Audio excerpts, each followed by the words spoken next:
capitalism, all of the gains in automation, it goes to the owner class. All you have to do is have everyone be an owner, and now suddenly any gain in automation is a gain for everybody. If you grow just one thing, it may not grow as well as if it grows with another thing. A good example of that is called the Three Sisters method of farming. There is definitely multi-apartment buildings or multi-families that do passive design. $100 million that they gave to Joe Rogan that they would kind of be out if they breach contract. Is that a bigger number, or is 2 billion a bigger number? I don't know, It's a Zach. tough one. I It's know, really hard. and maybe Yes. comparing numbers is not Jeremy's strong suit. Gotta go kill a Jenny. I still don't think you should kill her. All right, welcome back everybody to Bread Theory. I'm your host Zach, and joining me is Dan Platt of the Albany Greens. Did I do it right for once? Oh, sure. Hoser. Oh no! Gotta keep doing that. Dreaded hoser. Gotta keep calling you that. Do they use hoser out in Albany? No. No. Yeah, I thought that was more of a Philly thing. Yes. Yeah. Oh yeah, Philly. I wouldn't know. How you doing anyway? I'm good. I'm just looking for a clip of there it is. But it's just a clip on Facebook, and it's a reel, so I have no idea if it's long enough for this. Anyway, probably not something I need to prepare. I'm Dan Platt, Albany County Green Party, trying to build an alternative political organ from which to do radical left-wing politics in my city, of which there is some, but nothing that's truly independent. Even DSA, which is doing its thing, they're doing tenant organizing, and they've got a good head of steam. Definitely looks like they're doing a lot. You know, when their email blasts have 5 items, and but currently with our chapter, my goal as chair is to at least have a stable monthly meeting in person, a once a month educational webinar. We've been hitting that for the 4 months straight. Cool. This month we'll be doing a kind of intro to Discord, and because my hope is that anyone who joins as a member, rather I've been sharing prolifically, at least in every email blast, the Discord link, so that people can click on that and get into the Discord channel, set up their own Discord account. Obviously, that's one step. So hopefully this webinar can help goad people into doing that, so it's not so alien, since Discord is that gamers platform. But you can do one-to-one calls, you can do group calls, so you can do meetings in Discord. And I think I would love to cut out the need for Zoom, or the dependence on it. And Discord is pretty good for the inter-group communication as well. My Socialist Party chapter, which is just an active core group of 5 or so, Sure. They use Discord, and I sort of like what they're doing, though the dynamic's a little different, where in order to even go to meetings, you do need to be a dues-paying member. Mm-hmm. And you can't stay a member if you don't go to enough meetings. So they actually do require you can only miss 3 in a row. All and right. then they'll just say Jettison we may have to kick you out. But I can see the advantage of that. yeah, I mean, you don't want a group where people just don't show up and don't keep the commitment. On the other hand, an org should make room for the different levels of engagement to get people to, either climb the engagement ladder or go as high as they are able to go. I would rather have 10 less committed people paying dues and not coming to meetings. That just means that me and the other 3 core committee will have a budget then, or have more of a budget. because otherwise are there people being dissuaded from joining if if they have to come to meetings? But on the other hand, there are a lot of people who I think are on paper members, and I don't really see them at meetings, or I just see them once a quarter. Sure. So like they're hitting that minimum, which is something I at least strive to do. I'm kind of going every other month. Yeah. If I wasn't doing more Green Party stuff, I would kind of split my time between them and the IWW and try to, and go crazy trying to like keep things active, keep myself active in multiple organizations, but just on, again, a lower engagement level where I'm maybe in just one committee going to one thing per month. That way each week I have something, and that definitely gets you out of the house. Yeah. But running for office means I need to be going out like every other day or doing something Yes. every other day. So I'm doing a little bit campaign wise every day, at least like just something. I feel really far behind. I do have my manager and he's doing stuff, but he's also fixing up a house and moving. So he's kind of busy till mid-March. And hopefully the rest, it will be a real mad dash to kick off the campaign and then start petitioning in April. Because right now, all the Dems are petitioning right now, so they're already going. So it kind of feels like I'm behind. But it's okay if I'm behind a month. I'm allowed to, but I really do need to have something going. And I have some research. I have this, and I've been writing a mission statement for the campaign, which can then be in chunks, various statements or press releases, or one paragraph elevator pitch. Cool. I used DeepSync for the first time at work Oh yeah. to I've tried that a little basically bit.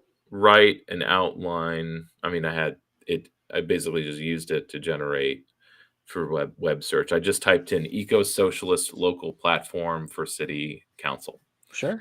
And it spit out a very vague buzzword filled, that's what it's for, Yeah. outline of sorts. But hey, by having all the buzzwords in one place, that kind of gives me a word cloud Yeah, to absolutely. put on my lit. Okay, this word works, that word doesn't work.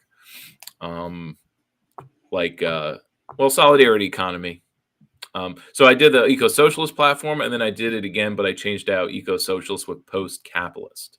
And roughly a third of the content was different.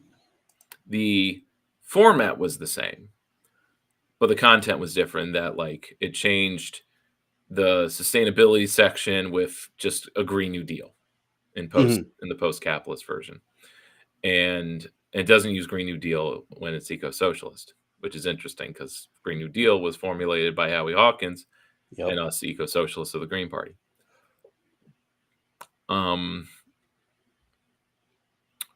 Fucking DSA co-op did it. But it includes like solidarity economy and the kind of stuff that I actually do want to push.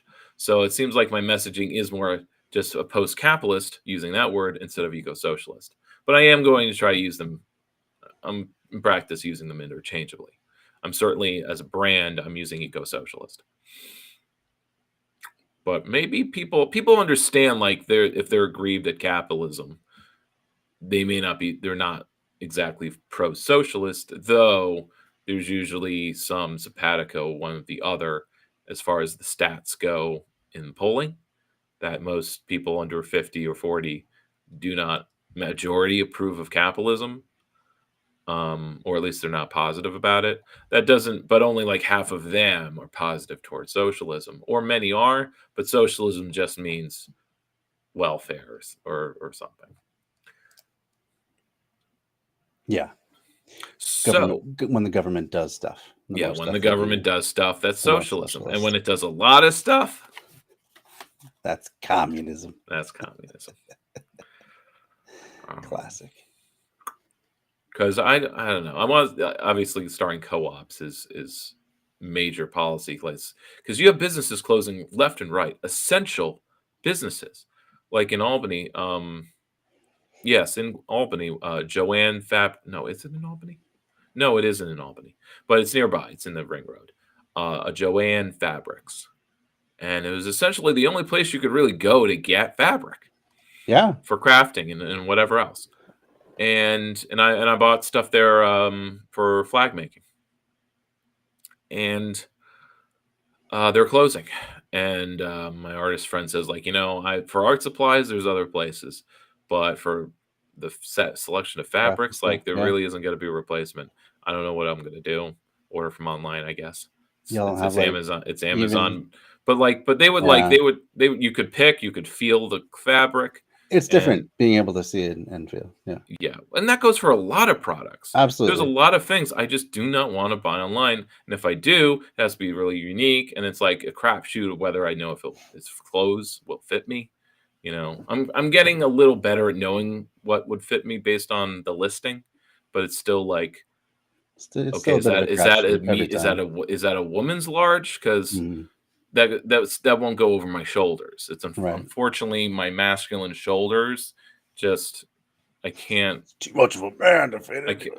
I can't cross dress, or it doesn't feel right. It's just I want to try being more queer, but it's just not happening. I remember this one streamer was kind of saying the same thing. That's funny. So y'all don't have like Hobby Lobby, Michaels, any of these other big fabric stores? There is Hobby Lobby, so maybe I'll mention him. But we don't want to use that. I mean, no, we absolutely don't. But they're the Mormons, and actually they I'm not even sure if they're still on our Wolf Road, but one of the Strode areas. But it's actually the same area where the Joann's is. Michaels, I guess there's a Michaels around as well, but I don't recall. Okay. I just remember going to Joann's since they're in the same strip mall as Target and a pretty good liquor store. They're like almost always together. It's the craziest thing. Joann's and Target. Yeah, well, like all those sorts of stores. It's just like, where's big box land? Let's just put it all together. Big box land. Well, that the area I'm describing is like the center of gravity for the entire region. Oh yeah, it's because it's between a mall and the airport and a bunch of other and it is very centrally located. It's complete suburbia, of course. It's Strode Central. It's also near the intersection of Interstate 90 and Interstate 87, which goes from Albany to Montreal, and 90 goes from Boston to Buffalo. Gotcha. And so Albany itself is centrally located at that point, but that's where the actual interstates intersect. So let's move on. We've got some stuff we can hit from the playlist. Indeed. We can discuss the future of geopolitics as it's a hot button issue right now, or at least it's on people's minds. The despondency of the watching U.S. power evaporate in front of our eyes. Yeah. Which I applaud it, but other people don't know what to make of it. They might kind of see the price of eggs and think, "Oh, if the end of the U.S. empire means my eggs prices go up, then I don't like this." I'm against that. Yeah. But essentially, this is a piece from a left-leaning, I guess, or at least somebody who knows international news. Which is the one you're talking about here? Third one from the bottom. Third one. Oh, the BRICS one. Okay. Yeah. Well, let's take a look. BRICS continues to grow and grow. Every few weeks, basically, there's a new announcement of another country that has been admitted to BRICS, which is a Global South-led organization that now represents more than 40% of the global economy and over half of the world's population. The latest news is that as of the 17th of January, Nigeria has been accepted as a partner country in BRICS, which means it's on the path toward full membership in the near future.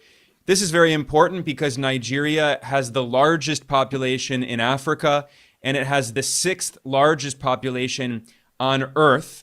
The Brazilian government announced this news because in 2025, Brazil is the chair of BRICS, There's a rotating chairmanship every single year. In 2023, it was South Africa. In 2024, it was Russia. This year, it is Brazil. And Brazil has succinctly summarized the goals of BRICS being two main goals: strengthening South-South cooperation and reforming global governance. So when you hear Western critics of BRICS claim that this organization has so many internal problems and they don't have unity and they don't have a common goal, Brazil has constantly stated what those two common goals That's what are. like The Economist Deepening says. South-South Like, cooperation, economic. The Economist and other liberal outlets. That's more or less what they say. Or those that are trying to like defend. It's like, oh, you don't need to be afraid of BRICS. They're incohesive. I remember watching such a video. Mm-hmm. But if they're so incohesive, then why are more countries joining it? Yeah. They're a growing trade bloc, and the context is that this is a competitor to the World Trade Organization, Mm-hmm. which is like G8, G20 led. Though G20 is probably going to go back to being G8 or 7 soon, Right. and You want to jump ship? and in a way, like the Pacific part, the TTP. Yeah. Was sort of a way of stemming the tide of the BRICS, and its failure, mostly because of activism as well as Trump being elected for the first time, kind of torpedoed any efforts to continue U.S. dominance. And the second Trump term is also torpedoing any effort to maintain U.S. dominance, Yeah. which Biden was sort of doing. I mean, at least the Biden team was sort of doing with the sanctions regime. Like, what was 40% of all the global South was like basically under U.S. trade sanctions. It was our way of like influencing and pressuring other governments instead of invading them. We weren't going to do that anymore. We were just going to use economic warfare. But doing that drives people out of our trade bloc. It's like, well, if we're just going to be punished for doing our own politics, then forget it. Especially now that there's a viable alternative. It just took 50 years to develop. Does not require that. Mm-hmm. And an interesting historical note is that we U.S. built China up in order to undermine the Soviet Union and end the Cold War. And it kind of goes to that truism of like, whatever you do to make yourself stronger will eventually make you weaker. What makes America strong in the 20th century, the media consolidation, the profit making, the financialization, that's what feeds Trump. That's what makes Trump strong, or his base, what it is. Mm-hmm. It's quite poetic. Yeah, that's And that's what, and everything that makes the U.S. empire strong undermines it at the same time. Give you the biggest example, which is our international corporations. Their growth and success and dominance depends on the U.S. empire, but their success, the fact that these international corporations become as strong as countries and as rich as our military, they start undermining the U.S. empire. And the fact that their profit making, their tax cuts, depend on cutting the soft power of the U.S. empire. Yeah. And eventually, maybe in another decade, it'll be the hard power we'll be cutting. Because right now, it's they're just going after what is acceptable to cut, like U.S. aid and the $1 million here and the grants for art projects there. But all of that was basically what was keeping our last client states in line. Colombia and Honduras and the West African states, they're all going to join the Sahel coalition now, eventually. And Nigeria, they've flipped. And so is Indonesia. Indonesia's massive, mostly because they've destroyed all their rainforest. unfortunately, for Yeah. economic growth. Hmm. I'm sure maybe in another a half generation there'll be, or maybe it's, I don't know what the hmm, there's, I don't know the specifics, of course, but there's likely some mass movement in Indonesia to roll things back, or at least a change in government, like in Brazil, where it flips between a government that's like, yes, clear cut the Amazon, cattle farm away. In Indonesia, it's palm oil. Right. Yeah. Taking out pretty much all their rainforest for that palm oil, which is basically a food desert for all wildlife. Hmm. Not even a nutritious product, just something that's a common food additive. So, Well, palm oil is also for machines. oh, It I has didn't even tons. It realize has that. many uses. Hmm. Um, As like a lubricant, or what do they use it for? yeah. It's Huh. the lubricant. It's been a lubricant Oh, for 100, 200 years. oh, I guess I didn't realize that. I only ever heard it Um, as a food additive. but now there's so many more machines in the world. Yeah, There's a yeah, lot that's more for palm sure. oil. But I mean, But still, results the star- same. starving the orangutans. Yeah, pretty tragic. Did you ever see the Planet of the Humans? Planet of the Humans. Michael Moore produced documentary. It rings a bell. I don't think I did see it though. It was pretty controversial. YouTube tried to ban it, or at least the bourgeois environmental movement was trying to blacklist it because Really? well, the movie does three things. Its kind of first act is slamming, and the main critique is that its math is outdated, and some of it's true, but like there's a general point about how renewable energy is still a part of the industrial system, and it's the mass industrial system that's unsustainable. So most, if not all, renewable energy is still based in fossil fuels. You still need fossil fuels to run it. Yes. This is the rant from that Oil Land Man show, which is apparently meant to make the oil industry look good. Anyway, I don't know if you've seen it, but now wind turbines do pay themselves back with their carbon footprint. It just takes some years. So maybe the numbers are better now than when I was going to school and reading about how, I'm sure there has been improvements. there's always sort of improvements happening where it's like, no, the numbers are getting better. It's not just a matter of being cheap, solar panels being cheaper, but there is work being done to make it so that they could be recyclable, because currently they're not. Yeah. That they do have a 30-year lifespan. I mean, if they're made in China, they only have a 15-year lifespan. So it's also a matter of quality solar power versus like mass made. But it's like, again, if we're going to be like fully renewable, which again, in a capitalist economy, you just can't. So it's sort of like this recognition, Yeah. which the movie doesn't do well. Okay. The movie does not take an anti-capitalist tone. They just Interesting. take an anti-industrialization tone. He's usually good So- about working in some anti-capitalist messaging. But it's not impressive. Moore's movie. He's producing it. Oh, I The see. director is another there's the guy answer. who's a friend. And I the see. other guy is a bit of a dope in that he spends too much of the movie talking to these Vermont environmentalists who are Ted Kaczynski light. And Okay.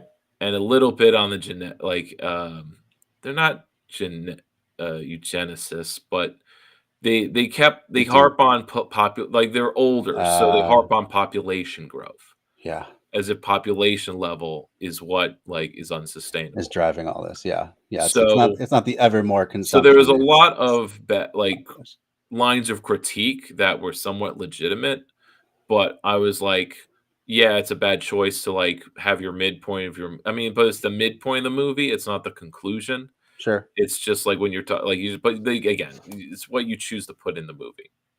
But another third of it is attacking or critiquing the bourgeois environmentalist movement, 350.org, and the environmental movement, which has essentially made very little progress because they've all been either types of entryists, oh, we got to work with the Democrats. Yeah. You know, they've been very established. Like, we need to lobby the establishment and move things that way. Meanwhile, Al Gore and other types of green Democrats are pushing biofuel, but basically Biogas, burning wood, Yeah. burning fucking biomass, Yeah. which is burning wood, Right. which is not sustainable or No. non-polluting. So it's and the movie ends by just sort of like going with this, like, humanity sucks. It's very black-pilled. So I think maybe that was also a matter of, like, people did not like the black-pilled tone of it. And I think, like, the movie is just 6 years too late. Like, because this was a movie that was 2 years old, maybe 2.5, and it needed to come out in 2018 or 16, at least, like after Hillary. Because also the information, like a lot of its footage, is from the mid-teens or 2012. So, like, another It's already a line of little critique outdated. Yeah. from McKibben and the anti-frackers, who are all solid Democrats, unfortunately. Yeah. Which is also the problem here. So I have an episode of my show where I go into this at length. So I'm gonna, don't need to go further with that. Okay. That's an interesting synopsis. I'll definitely have to check that out at some point, though. Maybe we'll watch it together on stream. I wonder if we can, because they do have. I mean, I see it is free on YouTube, but there's also a paywalled version. So I do wonder about that. I'll have to. I don't think there's any difference. I mean, the point is that it was released free of charge. Okay. It's meant, like, it was because it's kind of old, but it was also more his intention to, like, no, we got to release this for free. It's okay. Want this to be shown. Well, sure. Yeah, that might be fun. Yeah, I think maybe we should get back to the video at hand, though, the BRICS one. Economic and political integration of the formerly colonized countries of the global south, which represent the global majority, and the other goal, reforming institutions of global governance. That means reforming the United Nations, and in particular, the UN Security Council, which is dominated by the Western powers. And above all, it means reforming international financial institutions. In 2024, when Russia was chair of BRICS, it published... That's a big one, too. If the dollar ever loses global dominance, I think that's going to be the signal of the end. I think we're kind of cooked at that point. Yeah, it's sort of like, have you ever seen this sort of contraption where it's like a chair or a pole, and it's being pulled against a table by a thread? So it's like it's being held up by a thread, but the thread is attached to the chair. Right, yeah. It's like, well, how does this defy gravity? Our system is like that. Technically, the string being the dollar. Yeah. So, like, because it's really like, when some dumbass congressperson or Musk person's like, what is this doing for you? Like, why are we doing this? Like, well, the spending that you want to cut is holding up the U.S. empire, and that holds up the value of the dollar. Right. So if you want your dollar and our economy to mean anything, then we need to maintain our military dominance, if anything. Certainly, we're past economic dominance. That ship that's out. That's gone. China's already overtaken us that way, as well as rather East Asia. It's not just China. But and that's sort of how each cycle of capitalism is improving the station of the world situation, because U.S. investment has gone in many more places than British investment went. I see. Yeah, fair point. Okay. Published a comprehensive report detailing its plans, BRICS's plans, to transform the international monetary and financial system.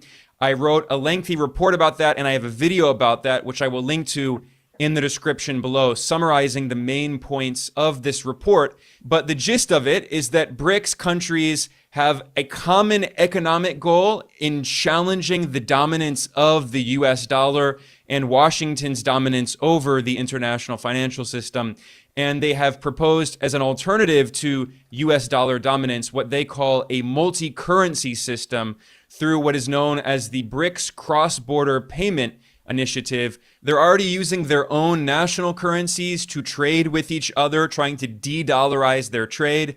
And they're trying to create new institutions to de-dollarize the reserves they hold in their central banks, holding new assets and also simply gold, because many of these countries are afraid that the US could seize the dollar-dominated assets they hold in their reserves, which is what the US did to Russia and Venezuela and Iran and Afghanistan. And they're even setting up exchanges for commodities so they can settle trade Essentially imbalances stealing from in them. commodities. Yeah, that's Essentially stole another way of putting it. Looting. billions. Just stole it. Just stole. You know, but we really don't want those dollars flooding back. You know, the dollars that have been lent out. Yeah, They got to keep circulating. yeah. If they That's come just keep back, moving. then it's over. Because Yeah, then we no have to one's- actually no like one's interested anymore. we have to cash the check. Right. But there's no money in the bank account. It's like there's this little funny story about like how fake all the money is, where like Chase accidentally deposited $1 trillion into someone's account. Uh-huh. And they meant it to be $230. Yeah. It's like oh, and it took them like a day to like kind of pull it back. It's funny. It's funny. That is funny. Commodities like gold or wheat or minerals. And so many countries in the global south are trying to join BRICS precisely because they want to create a new international financial order, one that is no longer completely dominated by the Western colonial powers that colonized much of the world and still treat many global south countries as neo-colonies today. So now that Nigeria has been officially accepted into BRICS as a partner, there are 9 BRICS partner countries and 10 full members of BRICS for a total of 19 as of the 19th of January. I created a map showing membership, which you can see here, and I regularly update this map, which you can find the latest updated version on geopoliticaleconomy.com. The previous edition, which was announced just 2 weeks before Nigeria was admitted, was Indonesia. Indonesia has the world's 4th biggest population and the 7th largest economy. And Indonesia's addition as a member of BRICS was also deeply symbolic because Indonesia was one of the founders of the non-aligned movement and previously had hosted the Bandung Conference in 1955, which brought together countries in Africa and Asia that were seeking independence from Western colonialism. So many ways in the 21st century, you can see BRICS as following in the footsteps of the non-aligned movement and the Bandung Conference of the 20th century. BRICS is the before they 21st killed all the century. communists. Well, what was that? I mean, that must have been before they killed all the communists. Yeah, I forget the timeline of that. I don't know. Version of that. And again, at the core of BRICS's international movement is the attempt to de-dollarize the international financial system, to create alternatives to the dominance of the US dollar. So the 10 full members of BRICS are now Brazil, Russia, India, China, and South Africa, after which BRICS is named. They founded this organization back in 2009 as BRIC, and then South Africa joined in And 2010. together they form Voltron. Yeah, right. Your powers combined. Right. All I am Captain Planet. Captain Yes, that's the other. Anti-America. Well, Captain Planet. I mean, You're right. I Oh, understand. yeah, the right. Captain Planet Global. Superman Planet. isn't Captain America, right? He's a That's true. citizen of the world. He is. But That's why although I they used to don't- say he's fighting for truth, justice, and the American way. Way. Yeah, Oh yeah. Well, yeah. Just on a global level, you know. well, it's like I finally kind of watched a good video which phrased the question of like, look, it's not is Batman fascist? The question is, when is he fascist? Hmm. Well, when Miller is writing him, he is. And when he does this, or when he's at the beginning of his arc and he's focused on vengeance, he is. It's a question of when, not if. Or is he is, and the same goes for, like, is Superman or is DC Comics authoritarian or something? It's like, Yeah. well, when is it? Because it's just as often it's about liberating and cooperate, international cooperation and whatnot, and solving problems with the UN. Which, another sidebar, I watched the sequel, the Aquaman sequel, which was not liked. But I enjoyed it. I found it fun. I mean, it has some cringe, pacing and but it's just campy. It's just campy. Just accept it's campy. Are you talking about the Jason Momoa Aquaman? Or? Yes. Okay. The sequel, The Lost Kingdom, it's called. Sure. Where the evil plan is cause more climate change or accelerate it, and to melt the polar ice cap, which or the Antarctic shelf, which contains the evil Necros army. Mm-hmm. A lot of comparisons to Warhammer stuff, which I didn't know Warhammer is that popular. I mean, I only know some Warhammer lore from Total War, but it's kind of zany. But it's like, I was like, oh, it'd be nice if, like, because they're setting up this conflict about him not really enjoying being king because he wants to kind of go public with the surface world, Atlantis, Sure. undersea empire with high tech. But but there's conservatives, and he's sort of like, it's being held back. It's like, yeah, but we can't solve these issues like ocean acidification without going public and showing, like, people would care about ocean acidification more if they knew people were down here and the fact that we have weapons and we could destroy them, but we can go up and relevant point, yeah, and cooperate, and we can help them be better and all that stuff, and they can help, they can help us clean up the ocean. And I'm like, oh, I wonder if they're setting up. It would be really nice if it ended with, like, them joining the UN. I don't know if this movie's smart enough. It seems like it's a dumb, campy movie, but that's how it ends. It ends with them joining the UN. That's crazy. And there's a voiceover is like, this comes after weeks of secret negotiations between Atlantis and the UN. Wow. And it ends with him giving a speech on Governor's Island. And it's sort of like there's these moments where it's like kind of giving the finger to the Marvel, to the MCU. Sure. It's like, oh, you think you're campy and unrealistic? Well, we got to do one better. We're going to be zanier. We're going to be sillier, campier. And he ends the movie with, like, I am the Aquaman. Mic drop. Wow. That's funny. I liked it. That's definitely an interesting twist. Like, never in the MCU do they seem to even consider any sort of global cooperation, except for kind of vaguely in the, what was that, Civil War? The like, there's no real, like, coherent plan. It's like, whoa, we gotta be accountable, but mostly we're just gonna fight each other. So, it's it's bad. I mean, there's a lot of good video essays about that. This one was about comparing Batman to, or rather, just pointing out that a thesis that the first, and this comes from Alan Moore, as well as other writers, that the first superhero movie was The Birth of a Nation. A rich guy seeking justice in his community wears a mask and goes out and terrorizes the criminal element. I never thought of it that way, but that is absolutely true. A masked crusader Birth of a Nation taking is up the first super vigilante movie cause. In a system that is utterly corrupt, and you have to operate outside the law.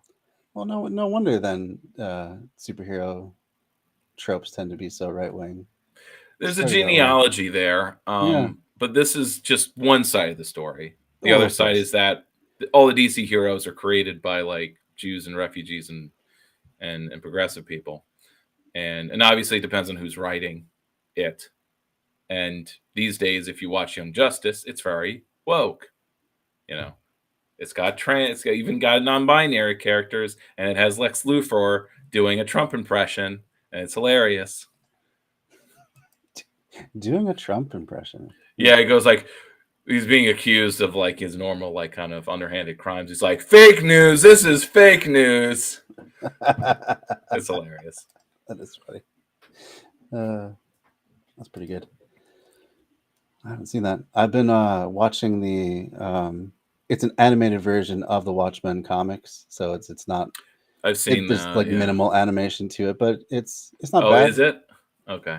Yeah, like there's a few versions out there, and they're all pretty well the same. But this one is like frame for frame shot of the comics. Mhm. Voice acting is not super great, especially if you're a big Rorschach fan. He's I mean that's I mean more it's peak more Alan Moore. Yeah. But I do at least like his take that so many of these tropes are very I just power think of it. fantasy, right wing. It's of its time, so I don't really enjoy it. Yeah, okay. maybe just like critique is good, but like when there's all this hype around something that's just critiquing and treating it like it's its own thing, its own franchise, like like turning it into its own, like whether it's The Boys or, and maybe I'm just annoyed because I haven't watched it and I don't. We haven't watched The Boys yet. Well, besides The Boys, like Invincible, it's like okay. what is the deal with Invincible?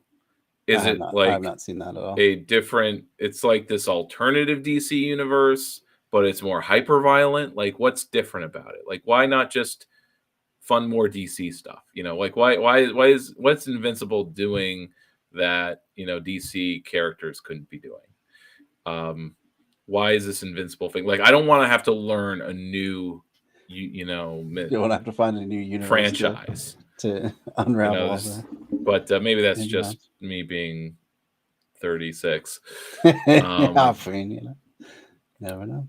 But like, but all I see is that it's hyper violent and it's sort of I guess it's taking Watchmen, but then toning down the cynicism maybe by having some like actual like what if we have DC characters in Watchmen or something, or doing something like Watchmen?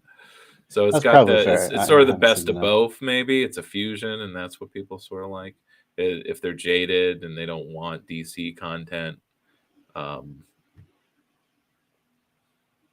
they want to see people die and they want to see people like gruesomely get killed because that's what would really happen. So it's like, well, I don't character go insane. And, the point, but for me, it is about being a fantasy. That's why I like it's animated, Okay. And I guess if The Boys is going to be all like, jaded and hyper realistic and cynical about it, then what if superpowered people were real? Yeah, of course it would suck. Of course it would just be eugenics or whatever, exploited class. Movie deals but that's the thing. There's a season in Young Justice where it kind of tackles like, metahumans as an exploited resource. That corporations and rogue states are like human trafficking people, and it's up to the Justice League to stop it or to put a dent in it. And that comes from organizing the superpower. That is interesting. But it's also matters that half of the Justice League don't have superpowers. That they use tech, or they're experts. You literally have some guys, like Batman, for example. My superpower is being rich. But some are not. Some are like True enough. Or they're anti-heroes or anti-villains, like Catwoman. It's like, she steals, but she spends it on animal welfare. Yeah. And a nice apartment. And a nice apartment. Yeah. Gotta take your cut. Why shouldn't she? Why should she? Why not? She's for putting in labor. Yeah, for sure. That reminds me too. Have you ever heard of the series? It came out in the 70s. It was called The Hard Traveling Heroes. And it was Green Arrow. I think The Flash, just kind of traveling. So this is a DC comic. It's a DC, yeah. Traveling across America, and like apparently he was very left wing. I can't remember a whole lot more details about it. Well, Green Arrow is a liberal. Yeah. But as far as the 70s and 80s goes, if you're like a social democrat, like you're a lefty. Mm-hmm. So Green Arrow is like that. He's like a progressive billionaire, Yeah. Modern Robin Hood. But it's just a matter. Well, he's a rich guy who steals from other rich. Who also steals from other It's rich it's guys. sort of like there's a critique there, of course. Right. Yeah, it's not too well interrogated, except that between him and Bruce Wayne, like they have foundations and they basically fund all this like social welfare stuff. So they're sort of doing what their local governments aren't doing, which I guess could be seen as an ANCAP argument or something. But again, the point of the DCU is not to be like hyper realistic and there's a fantasy to it. That when things are getting better, like you need to see the DC stories where like the villain stops being the villain, and more of that. Like Poison Ivy gets a Green Initiative grant from Wayne Corp, and she's like, we're making Gotham go green, and I didn't have to kill everybody to do it, that sort of thing. That's funny. Yeah. I guess that's what Harley Quinn's show is doing. Is it?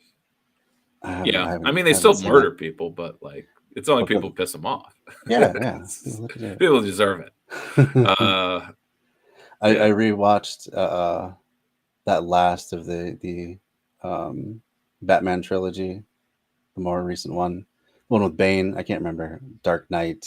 Oh yeah, the Dark Knight Rises or whatever. Yeah, Dark Knight Rises. Oh my God, what a terrible movie! Like after I must have watched it for the first time before I knew much of anything about politics. It's not a good follow-up. It's just so utterly dumb in every single scene, and I guess it gets worse every time I see it. I think what I really hate about it is it's trying to be like relevant. Like obviously, Bane is representing. It is like Bane is trying to represent. I know. The Remember, Occupy the script was movement. written before Occupy. Was it really? Yes, because it came so close to like a mockery of Occupy. It's a mocking Occupy while it was happening. Okay, but it was being filmed during Occupy. I see. But then at the same time, there's these stupid ass scenes. It's using the French Revolution as a inspiration. It still is really without understanding the French Revolution at all. Really harshly critiquing the French Revolution. Then no, it's not. It's just it's cliches. But like it seems like the 2,000 cops finally get out from the underground and they go rushing unarmed at a sizable group of people with semi-automatic weapons, and they overpower them because they got justice on their side. It's just why I couldn't enjoy. I told you about my anecdote about that battle scene, right? I don't know. They're shooting that on Wall Street while Occupy Wall Street's happening, and we're having our visioning meetings in 70 Wall Street, which is the Deutsche Bank building. Yeah. In the lobby, it's a very large lobby, and this is part of the tax break where the tower can be higher if they have a public lobby. So they have this big open atrium, and we're using it for because it's the dead of winter, or it's November, and this is while they're filming it, and so every half an hour they're resetting the battle, and they're doing the charge every half an hour. So we're hearing the big, wow. And they had a section of Wall Street where they had the Gotham Police Department cars, and I did take a picture of them. Yeah, I didn't get a selfie or whatever. That must have been. It was pretty crowded. Surreal on top of surreal. Well, it helped. Well, it didn't help that Wall Street was closed down for the shooting, but Wall Street was also just closed because of Occupy happening. Yeah. And really limiting the people who could go in and out of the street itself in the block. But the fact that the plot includes like, oh, you can't steal from this money. It's like, yeah, but it's not any of my money. It's like, why is Wall Street important? Why is Bane stealing money from there important? But it's just stealing like Wayne's money or something. It's all about Wayne. It's not. It's just a terrible way of doing Bane. Oh yeah. The terrible way of we could obviously rant about. So you just rewatched it, right? And rewatched the way they bring back Scarecrow isn't even doing anything Scarecrow related. Right. He's just looks doing creepy. like Acts as a judge. Wow. like the French Revolution's tribunals where everyone's guilty and they execute everybody. Court. It's the it's put the him out on terror. the ice. It's just the terror, right? But it's Yeah. it's unclear.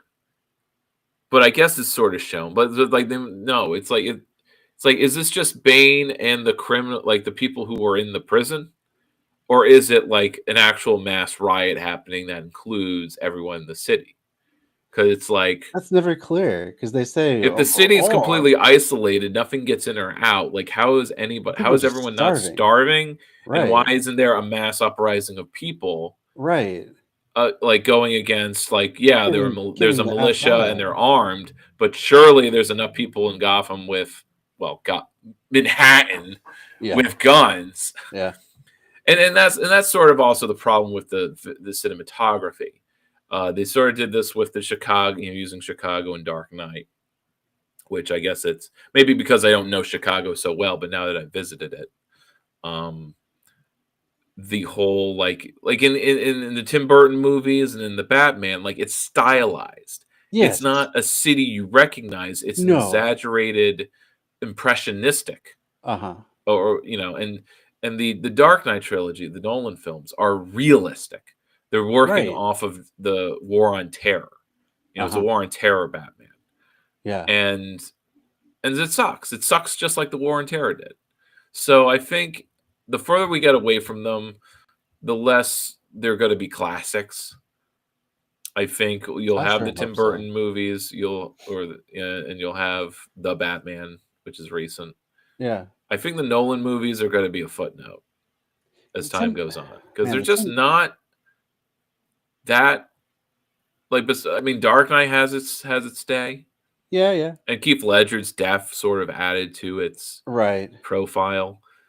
It's a piece of pop culture, but like as a series, as its own thing, it's like it's going to be just a section of Batman history, but not that important because like there wasn't much Batman on TV. Sure. I think it was just like what we had at the time. If you want Batman, now there's a lot more Batman. There's animated stuff. I guess there was always in some animated show, but it was so different and separate from the Nolan movies. Yeah, and the Nolan movies were trying so hard to be realistic took themselves so seriously too. Exactly, too seriously. Burton still had that little flair of camp, like Jim Carrey as the Riddler. I mean, come on, Danny DeVito as the Penguin.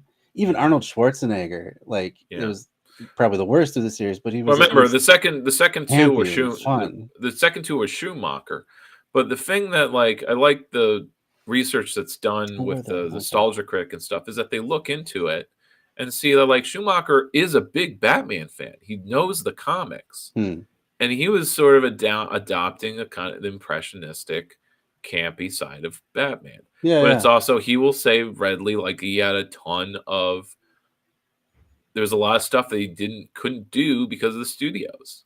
The studio execs were like, no, it has to be family friendly. The Burton Batmans were too scary. They were too violent. You need to tone it back. And so Schumacher kind of made I'm just going to make it fun. And I'm forced to make it family friendly because there's cut scenes. It's not the movies he did the best he could, and he did something fun. And my childhood, is kind of better for it. I mean, but if I watch him now, it's it's really cringe. But I kind of like the in the Two-Face layer, his layer is split down the middle with it's really nice and posh and goth / punk on the other, and he has the two girls that represent the two sides. One's posh and wearing fur, and the other one's punk. I like that. I like that a lot. Yeah, that's fun. That's so fun. It is. Yeah, I guess I'd forgotten that they had split those. Those movies just kind of all blur together. Oh, So do I've they? forgotten that. I mean, for me anyway. Yeah. It's been a while since I've seen any of them, but yeah, I just kind They're of all thought of them 90. all I as the mean, same. technically all 90s films. Yeah. If you think of time being like that. 1980 to 95, but the Sure. Schumacher ones are in the late 90s. So, yeah, I had the posters for those on my wall as a kid. I'm sure I have at one point or another too. I don't know why I didn't keep them up that long because eventually I got tired of looking at the Schwarzenegger's Mr. Freeze. It was sort of, I don't know if it was like freaking me out, but I didn't like it.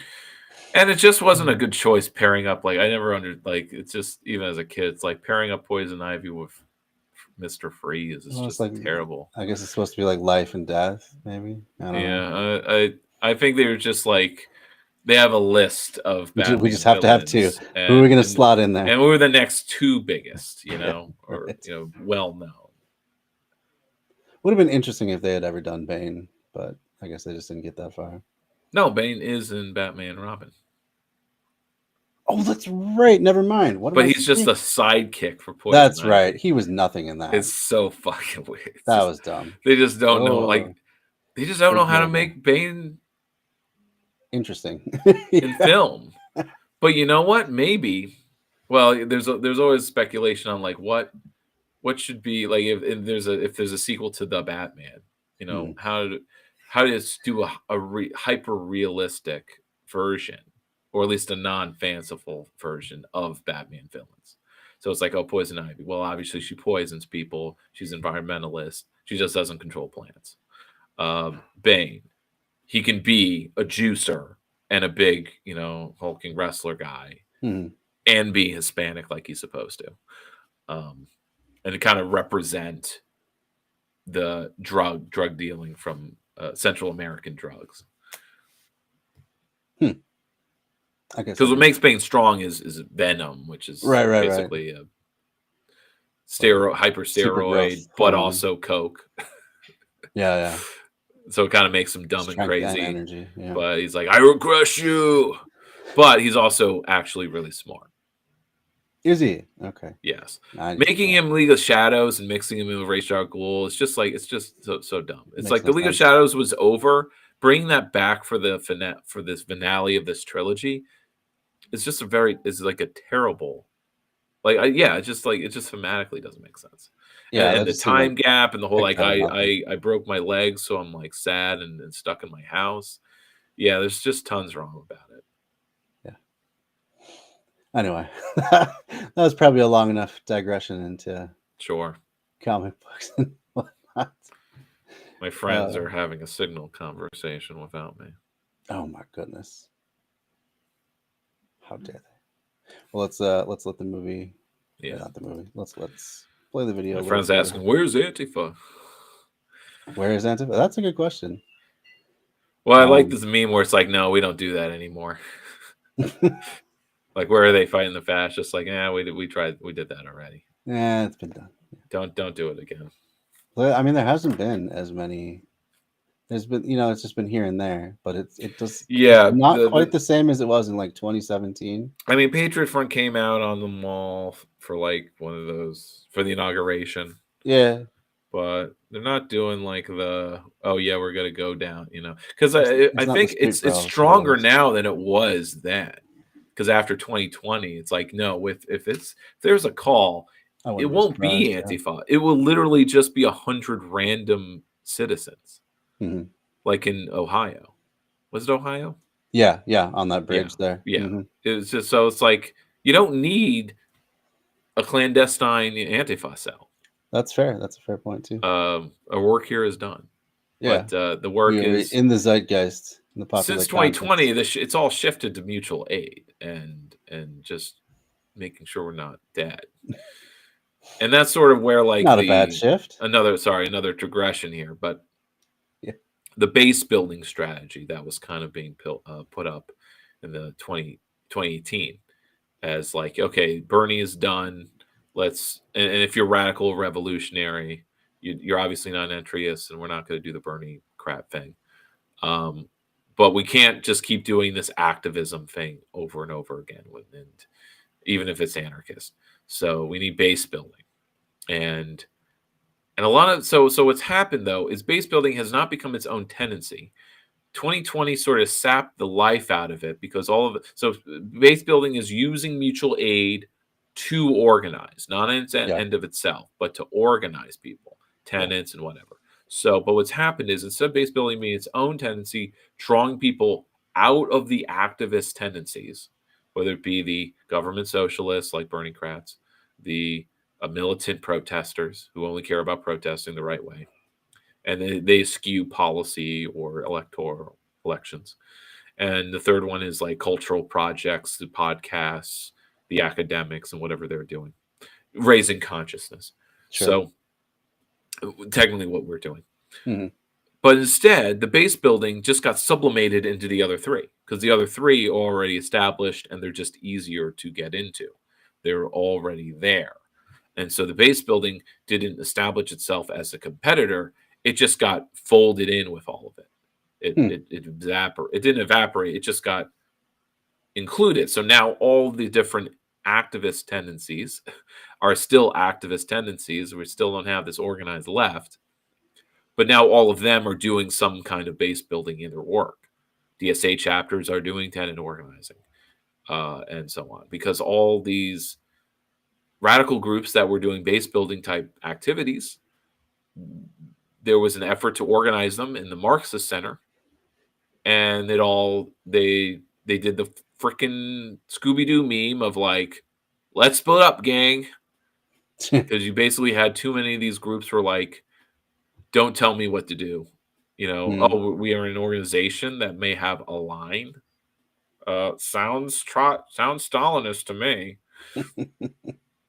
But it kind of, the weakness was in that half of the Marxist Center was just the Philadelphia DSA or Communist chapter or something. So, I think they're just called the Philadelphia Socialists. And that was like half the membership in numbers. So it's just like, it was just so unbalanced.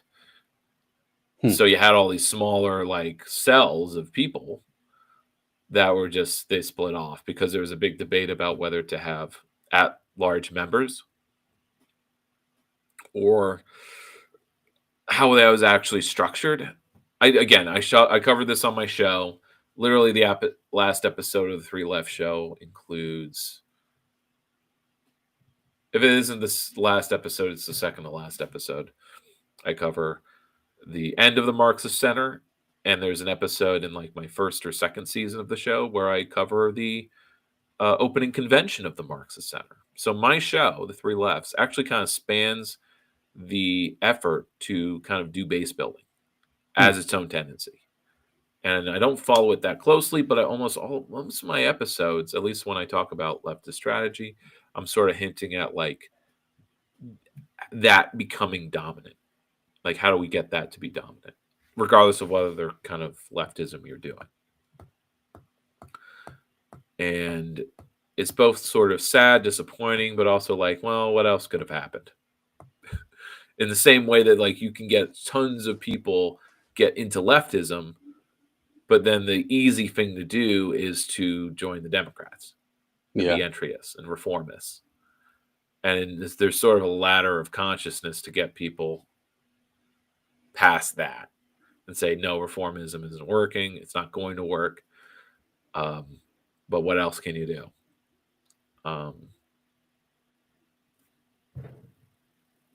It's frustrating. But we're going to do our best, I guess. Yeah. And as I run for council, I'll see how far I can go.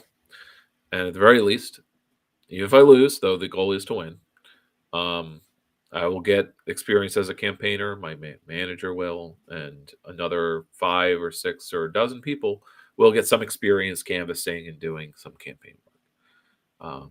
And we'll actually have a May Day event as my fundraiser, because lately, the last 2 or 3 years, 2 years, May Day events have been pretty lackluster in Albany. So let's see, Liberty Twitcher. I think it's difficult to get people to agree to forced leftism. That's the bad rap that Marxism has. I'm not sure what you mean by forced leftism. If you mean like we're going to take over and now we are a socialist country, well, I mean, we're in forced capitalism right now. So Yes. what really is There the was a difference majority. other than more human liberation? But There's yeah, never go a ahead. majority of people changing the government. Again, the tip, like remember that stat for the tipping point? It's 3.5%. Yeah. And everyone else sort of just goes along with it or is competing with it. And so you're not going to have a government where like everybody's happy. No, but you can But have a government the where question is like, okay, can we have a government where there is no coercion? And that's where the or anarchists far critique. less coercion. Yeah, It is. The goal is to have less coercion. far less. I think that's the mindset that me and anyone or any other non-radical reformist is going to have. More autonomy, more freedom to make your own choices in your life. If that means less business freedoms, whatever that's supposed to be, then so be it. Yeah, because right now we have laws against various types of cooperative property or just operating in a non-competitive manner in this economy is like it's maybe not illegal, and there's certainly enough businesses that are like, I'm in business to do good and to like build my community, but they're on a fool's errand to me. Like they're killing themselves.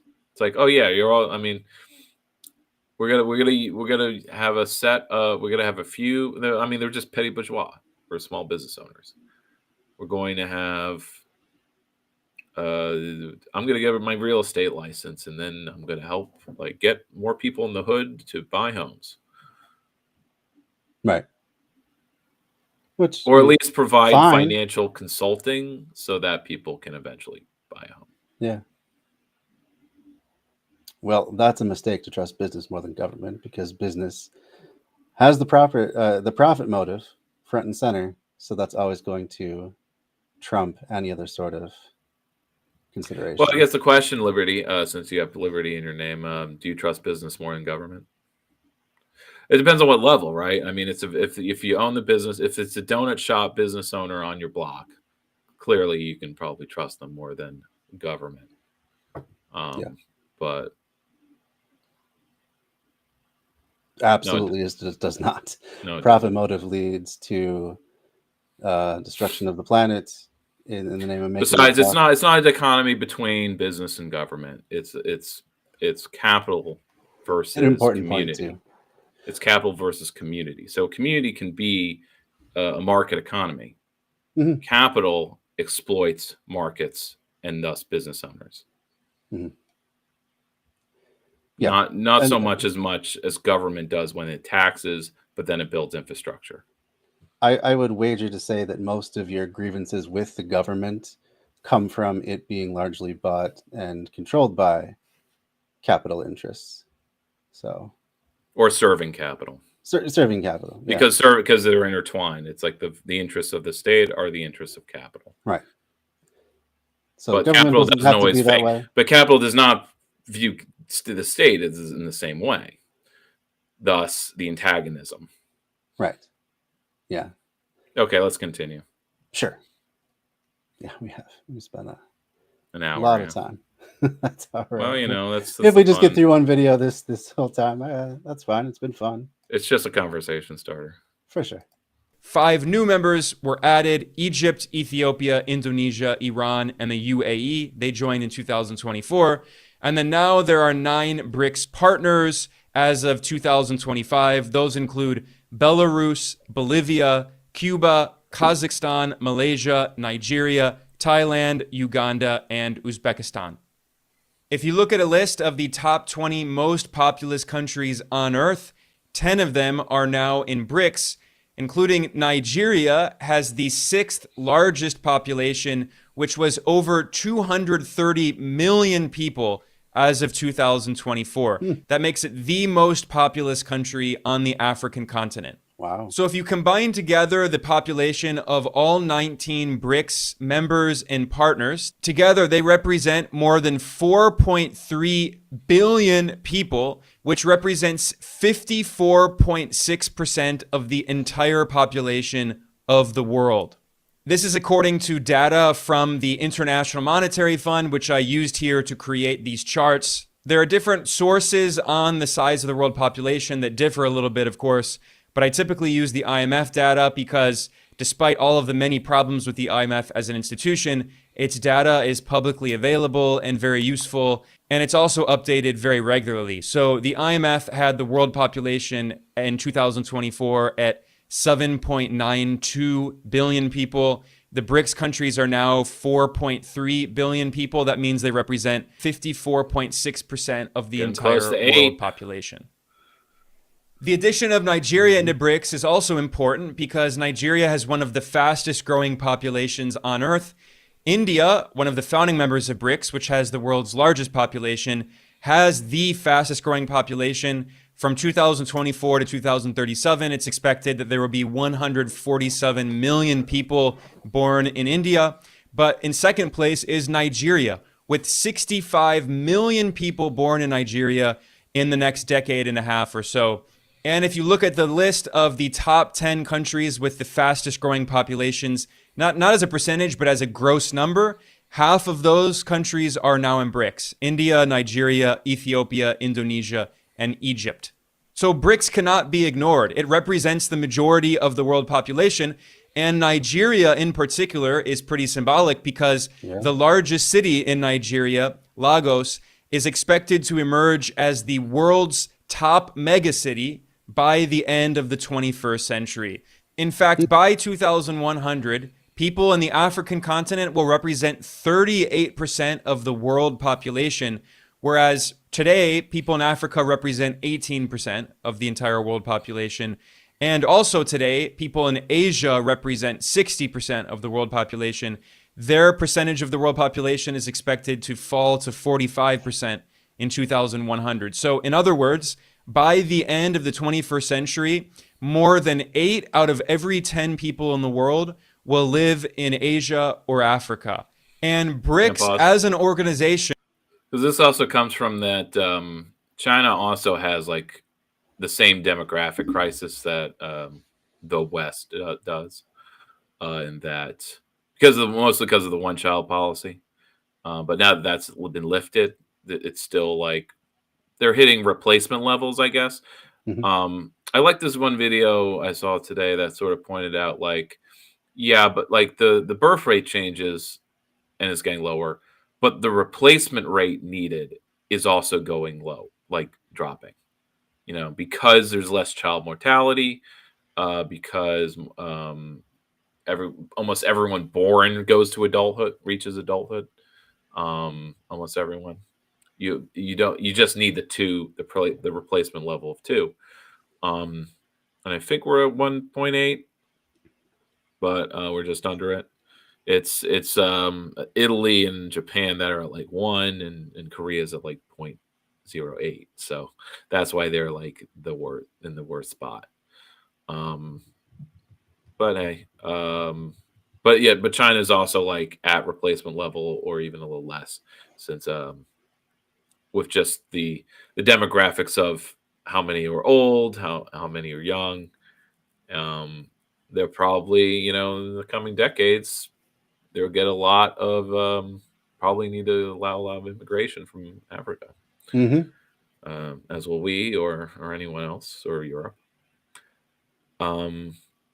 Not that I think of that as like being reparations or something. It's more about like the equalizing of trade, right? Making the rest of Africa more developed, as it is doing, so that the people of Africa do not need to migrate here. They can have the resources to beat back desertification and build dams and control the rivers, or at least do the geoengineering necessary to save their environment. Not all be climate refugees. One can only hope, but yeah. I mean, there's some positive efforts. Yeah, for sure. But yes, it also means by like in say Mali, they have to fight back the Islamists. Just watching a bit of a documentary of just kind of palling around with a Dogon militia Dogon militia. Not familiar with them. in the Niger Bend Hmm. of Mali, and there's a plateau, so it's like if the Islamists kind of there are choke points where they can kind of guard and sort of not fight them off, but just kind of keep them at bay because they've torched a number of villages. Hmm. Bad. I'm not aware of this conflict at all. I It's don't. bad. Yeah. Yeah, things are quite the conflict zone in the Sahel, Okay. which is sort of why the governments there have all basically like cut Europeans out, or at the very least France out.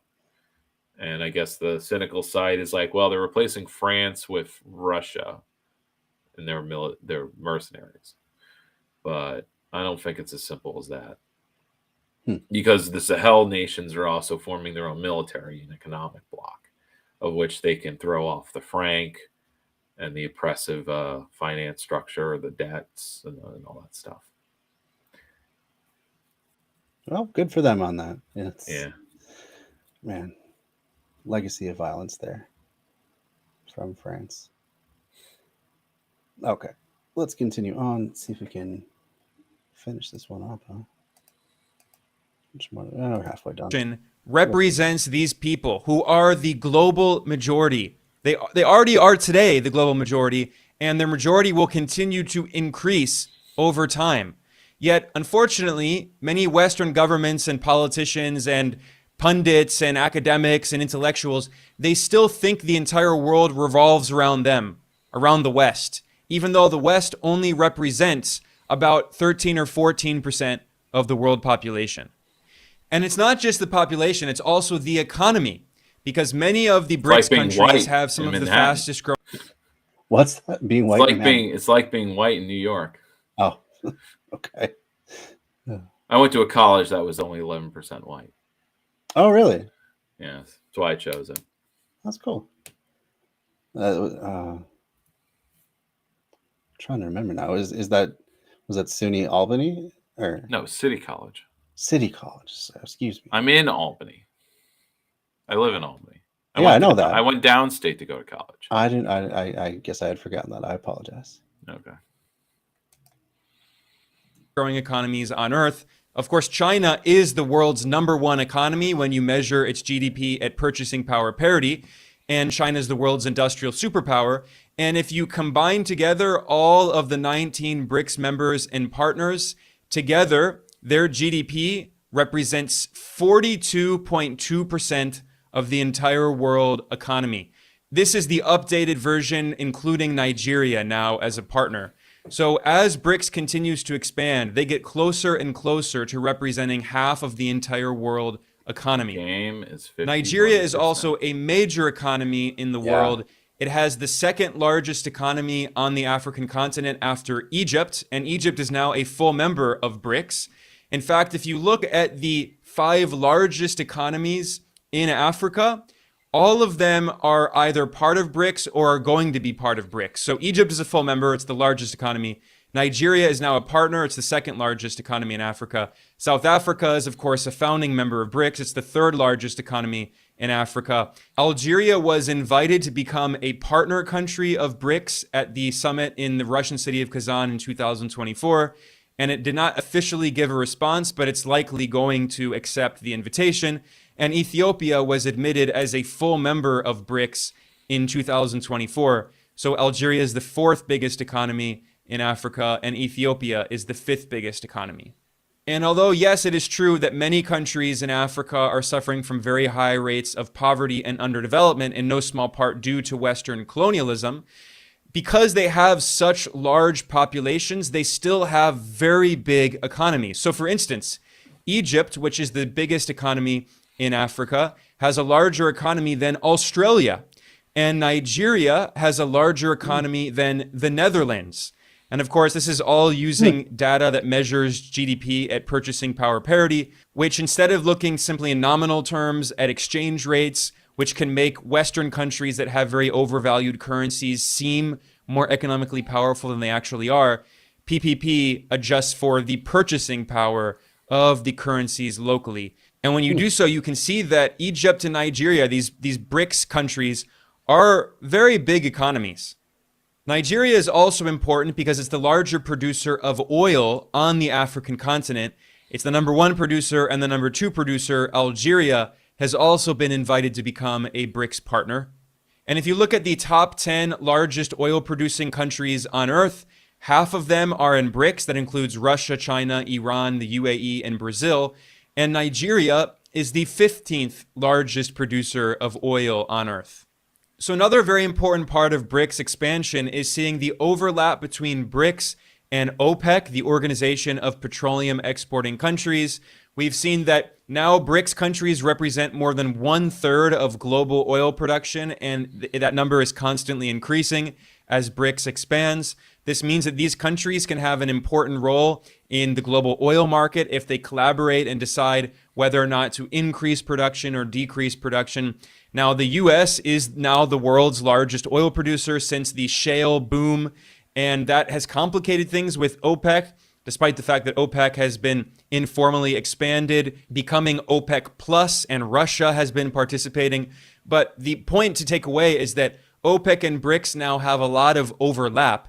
And essentially what we're seeing is the further political and economic integration of countries in the global south plus Russia. They represent the global majority. And again, yes, they do have many internal political differences, but what drives them together is a series of common interests, including, as Brazil has constantly said, the two main goals of BRICS are deepening South-South cooperation, that is political and economic integration, and furthermore, reform of global governance institutions, first and foremost, the international financial and monetary system. And BRICS is trying to de-dollarize, trying to create alternatives to the US-dominated global financial system built around the dollar. So the more countries that BRICS adds, the bigger those countries are, the more unity they have in this goal to try to create a new international financial system, or at the very least to significantly reform the existing institution, although I don't think it's reformable. I think there have to be new institutions. And BRICS is exploring what those new institutions and frameworks could be. And Africa plays a very important role in this as the fastest growing continent, and Nigeria as the most populous country in Africa, followed by Ethiopia as the second most populous country in Africa. These are now both countries that are in BRICS, and many other countries are joining. So I think this is a very important organization that everyone should be following. If you like learning about these massive changes happening in the world, please like and please subscribe. This is Geopolitical Economy Report. So what do you think? Stuff. Yeah, good stuff. A lot of information I was not familiar with. I didn't realize Nigeria had become such a large country, or that. Oh yeah, they've been. This exploding. is like Egypt, where their economy was booming. But remember, GDP is not a really great metric. I like this PPP, pretty viral, simply explained political compass. And he sort of like makes the joke. It's a very good joke of like, how do the different quadrants tackle the economy? And when it comes to the left lib, it's like one guy says to another, kick me in the balls and I'll give you $100. Okay, now I'll slap you in the face. You give me back the $100. And everyone else looks at them and says, whoa, those guys just created $200 of GDP. That's funny. Because yeah, that is a lot of what it is. There's no really accounting for it. Is this? I guess socially valuable. Socially valuable. Work. Is it actual production? Is it just moving money around? Socially valuable production that will require economic. And there's tons of writers and magazines that kind of talked of this, but no actual movement or proposal or political movement to shift to economic metrics that aren't GDP, that are based in social value or social utility. I think there is some. I think the movement is sort of it's in a entryist mode of like, we'll start companies, or there'll be a nonprofit that's about getting companies to switch to using social utility or using true price, where the price that you sell things takes their carbon footprint or social costs into account. Sure. Like if you paid the third world workers properly, what would the price of the eggs be? I mean, it wouldn't be eggs, but you know what I mean. And there's a grocery store in the Netherlands that does this, and their sales increased because people do care about buying socially consciously. And in some cases, the prices aren't actually that much higher. It's sort of the same argument we make about, raising the minimum wage. Mhm. Oh, it raises the cost of a hamburger a dime, Yeah. in aggregate. Something not negligible. Yeah. And the same goes for true price. But so when, but it's interesting to think about, like, oh, things that are in America made are so much more expensive than in China. Is it really just labor costs? Or is it because the American is actually taking a much higher profit margin, and there's that a too. much higher level of exploitation actually happening at every level because there's just more people in America taking their cut versus the levels of commerce happening Sure. in East Asia, which of course is still very exploitative, but I don't know. Yeah, I'm guessing. Right. And part of it too is just, I'm production capacity. We don't have the hypothesizing.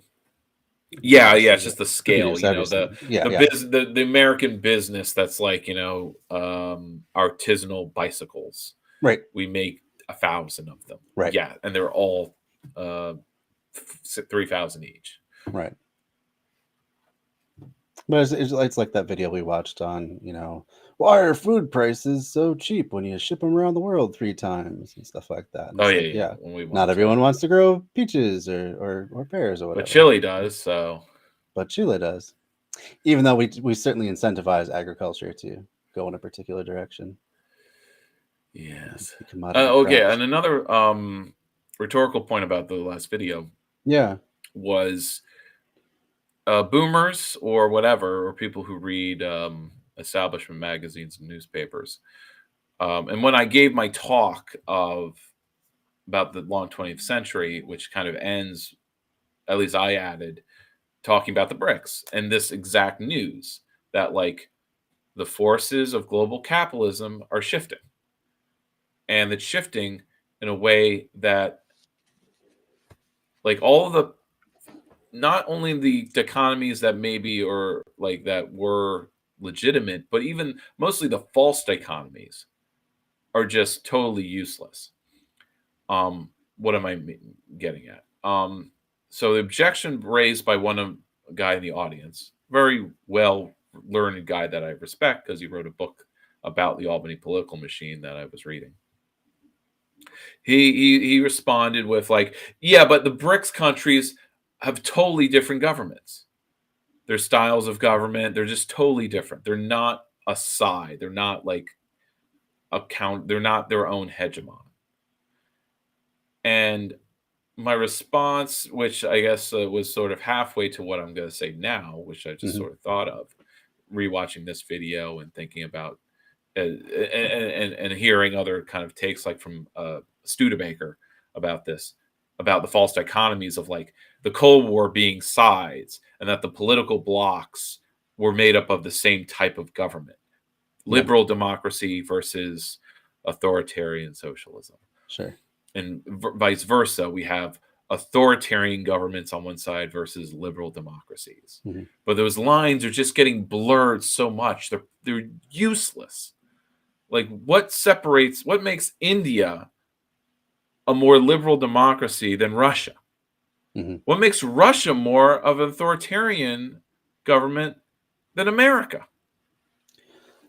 Yeah. And what makes the Netherlands more progressive than South Africa? Yeah, a lot of it's just kind of cultural attitudes. These are trade blocks. So my answer to him was just like, the BRICS is a trade coalition. It's not so much political. They're not sharing militaries. They're not like the Five Eyes where they're all sharing military intelligence. It's just trade. But the more trade there is and the more equalized it is, especially now with the currency, there won't be currency imbalances happening. So it's the interstate competition. How will it be escalating? And that reduces the risk of global conflict. That's why I roll my eyes whenever there's talk of a World War III. It's just not possible anymore. Right. It's like Maybe when that they was said about the other world wars, but what's not taken into account, like the big picture, is that the world wars were just one big global crisis, the ending of the UK hegemony. And you can assume that we'll have a big global crisis with the end of the US hegemony.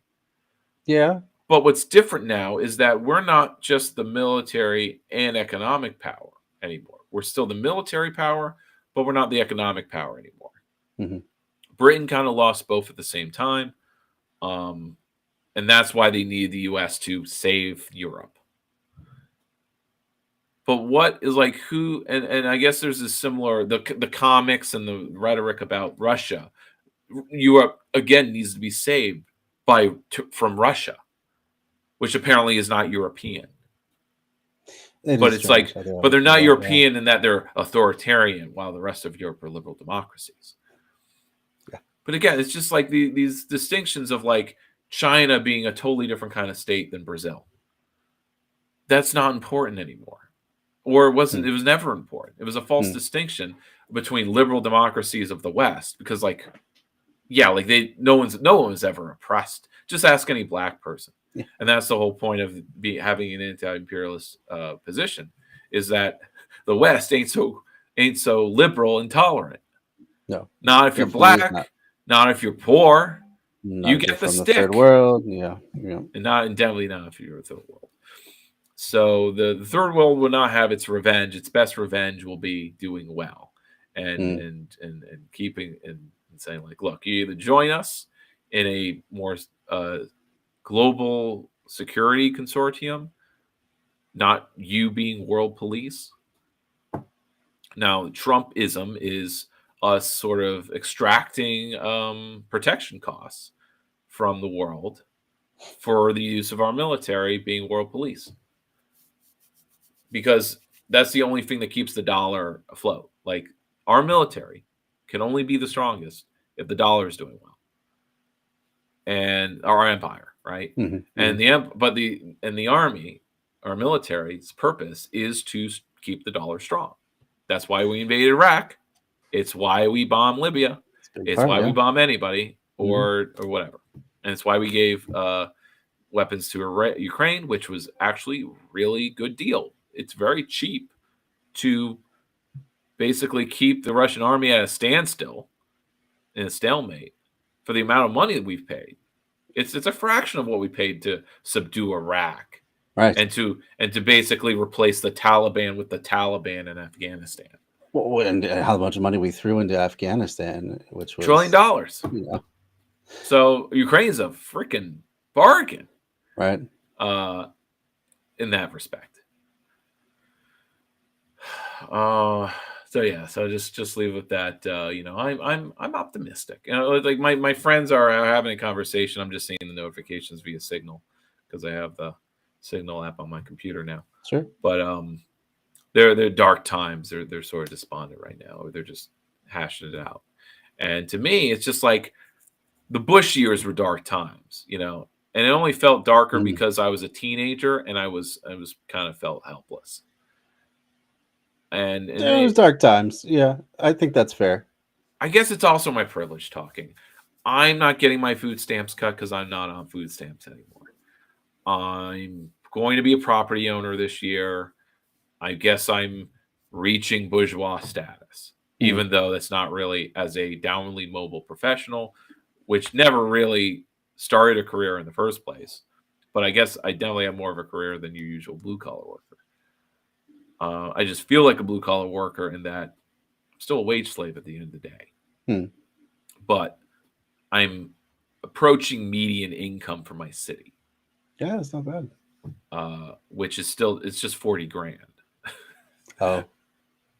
But it's median income is median income. It's relative.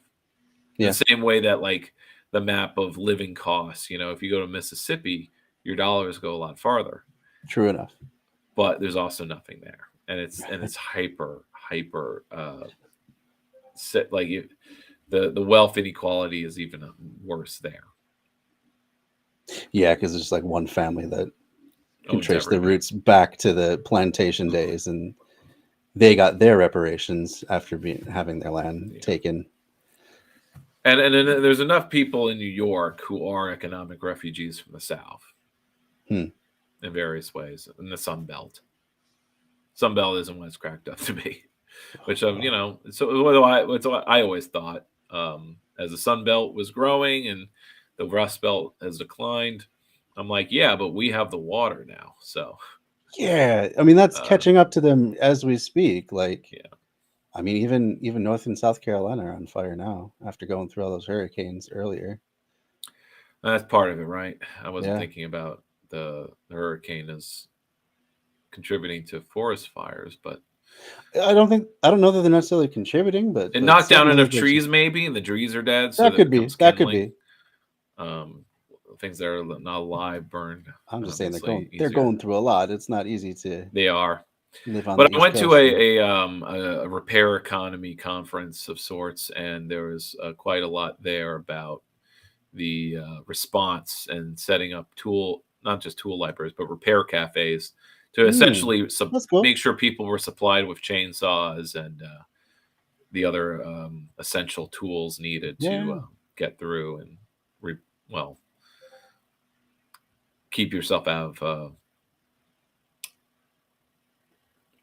to recover at least the basic amount. Sure. Absolutely. Oh, that sounds really cool though. Tool or repair. Yeah, no, Cool. it was Very like cool. well, you had repair tool libraries to take their part, but I mean, it was basically like the organized mutual aid of like moving around and fixing everybody's chainsaws. That brings up now that we are a few months on. And generators. The other thing was generators. Oh, that's awesome. Generators too, huh? It was the two essential things. Yeah, absolutely. So it's what everyone was bringing, and it's Super also what they important. were like. Yeah, it just made me think. Since we're a few months on now from that library board election, how is the That was a year ago. Was that a year ago already? Yes. Holy crap, man! Time. I did that while time is just a flat circle. I was doing it for Stein. I was petitioning for Stein, so I'm like, That's well, why don't I true, petition yeah. for this other thing? Okay, now that it's a year on, how have things gone? What initiatives have come from the people that ended up winning, if any? Good question. I haven't paid attention. Okay. I could do that, but again, my focus is sort of on city business now. Yeah, I'm trying to I be in the understand. loop on I that. was just curious. I want to Just go to see at what the least winning 2 messaging was, and if they actually followed through at well, all. my if I didn't, I thought I gave you a debrief, but You did. I guess it's been a while though. my so. debrief was that it was a crowded race. There was 12 candidates, and I was like, I got second to last place, and it was more of a matter of like how many people did they know and kind of activate.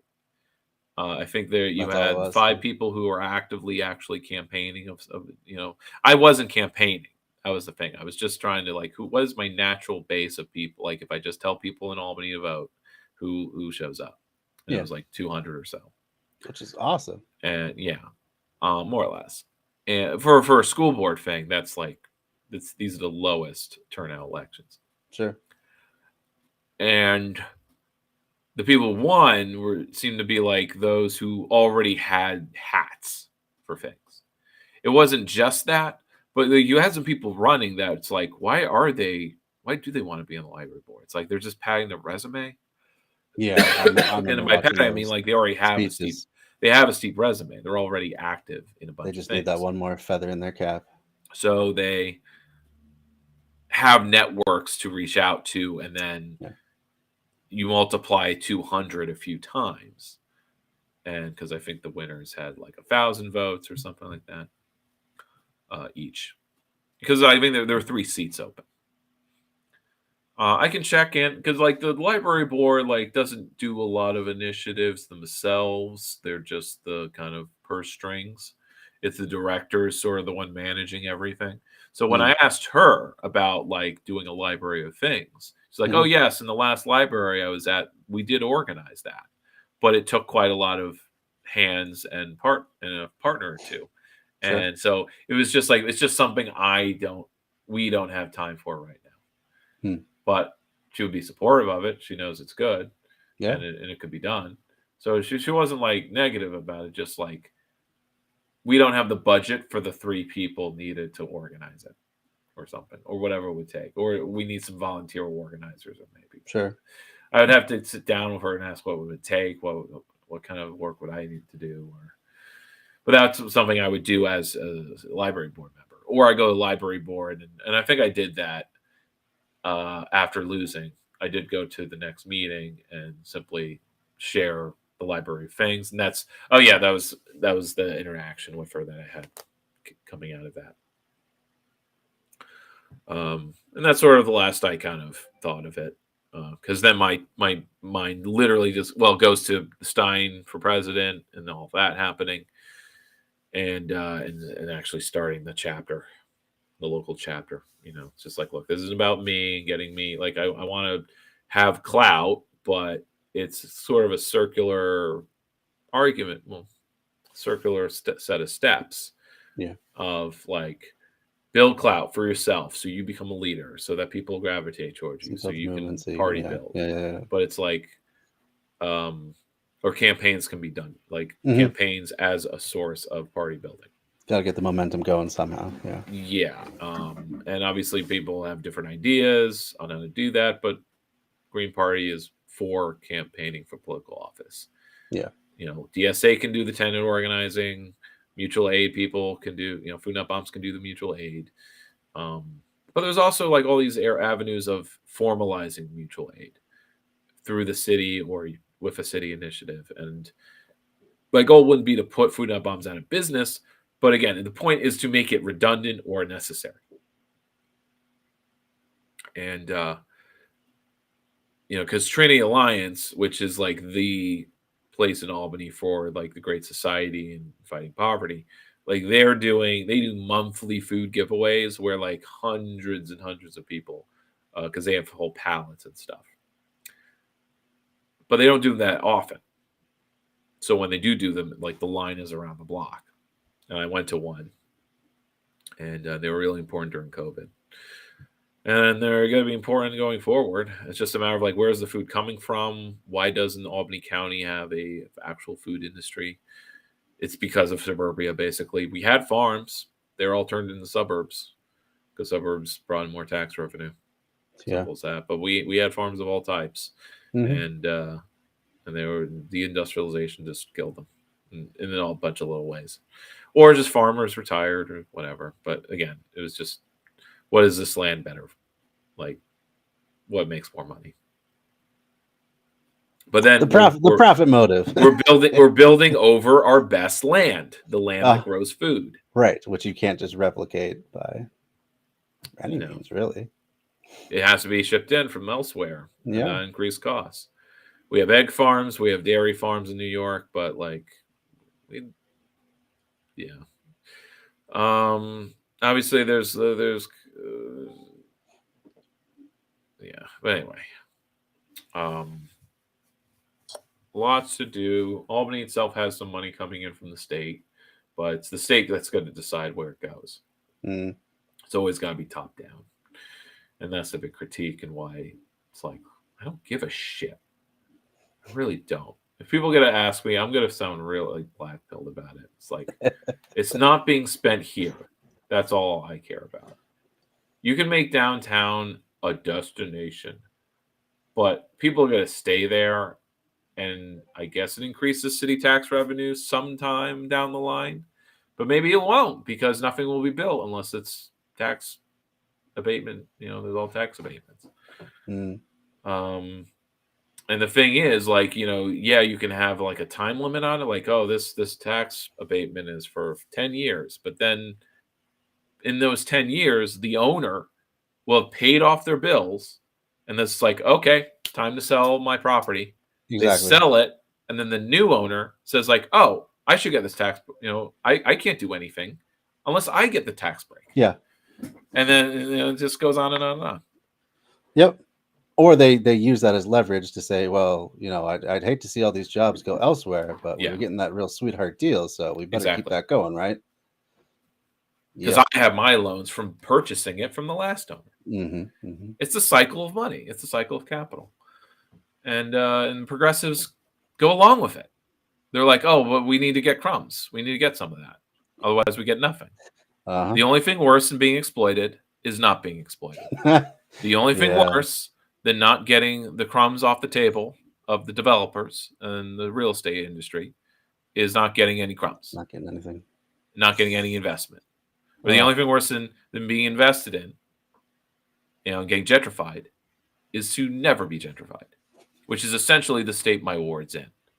And that's sort of the line I have to draw, kind of go along, which is why I'm thinking of just focusing on the community and solidarity economy stuff instead of just like, well, how can we gentrify Ward 3?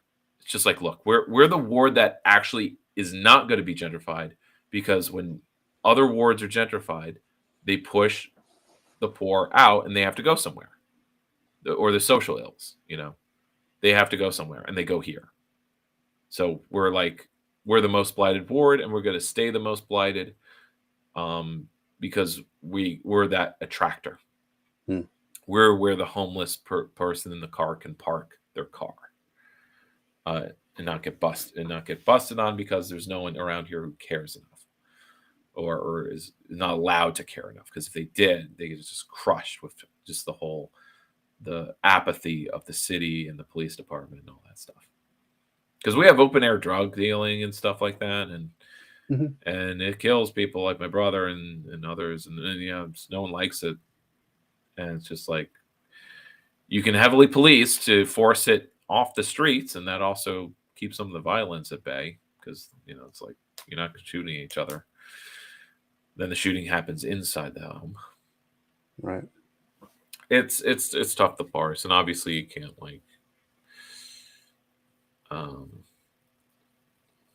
we'll walk the line between being authentic and honest, while also presenting a professional attitude, and because what the question is, will I be a proper representative for you, or the best choice out of three? Because I think it's, at the moment, the lineup will be, you got a small business owner guy, blackpreneur, you got a black activist who's kind of a progressive, got the progressive forces behind him, and me, who's going to have the radical forces behind him.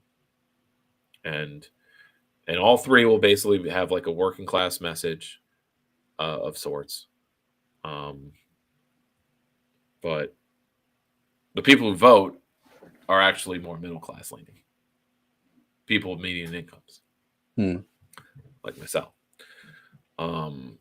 So what is my strategy? Hitting up the people who don't normally vote, or at least there's the list of likely voters, and then there's the list of recent voters, which is like half of those who voted recently have voted often. So there's still a chunk of people that I can hit up that have voted recently but haven't voted often, because maybe they just moved into the ward. There's also people who are just no party, and they're probably not going to get door knocked by the Democrats. So there's all kinds of lists I can make and door knocking to do, and we'll just got to get at it and get out there more than twice a week. It should have a good amount of a few more people helping me do that. Certainly more than when I ran for mayor. And we'll see how it goes, because I can certainly cover the ward, unlike the city. I can actually cover the ward. A little more manageable canvas. At least once, twice, and then we hit the less likely voters. Yeah.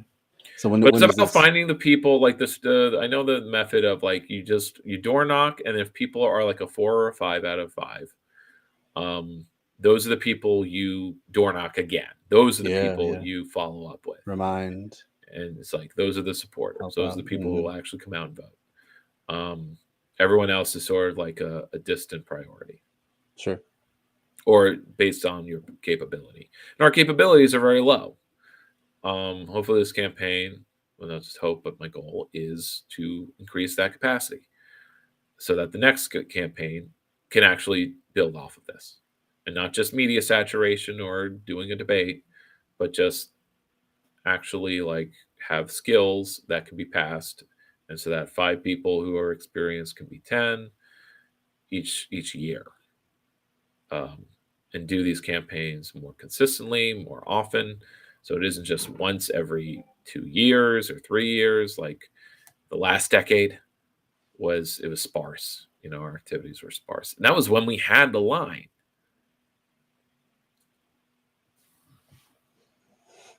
So when does this all start up in earnest then? Are you just waiting for things to I'm thaw out waiting more? to or- get word that I have a bank account set up. Okay. The paperwork's in. We could have started too late, because I just want that bank account before I start asking people for money. I mean, I Makes literally sense. have to wait.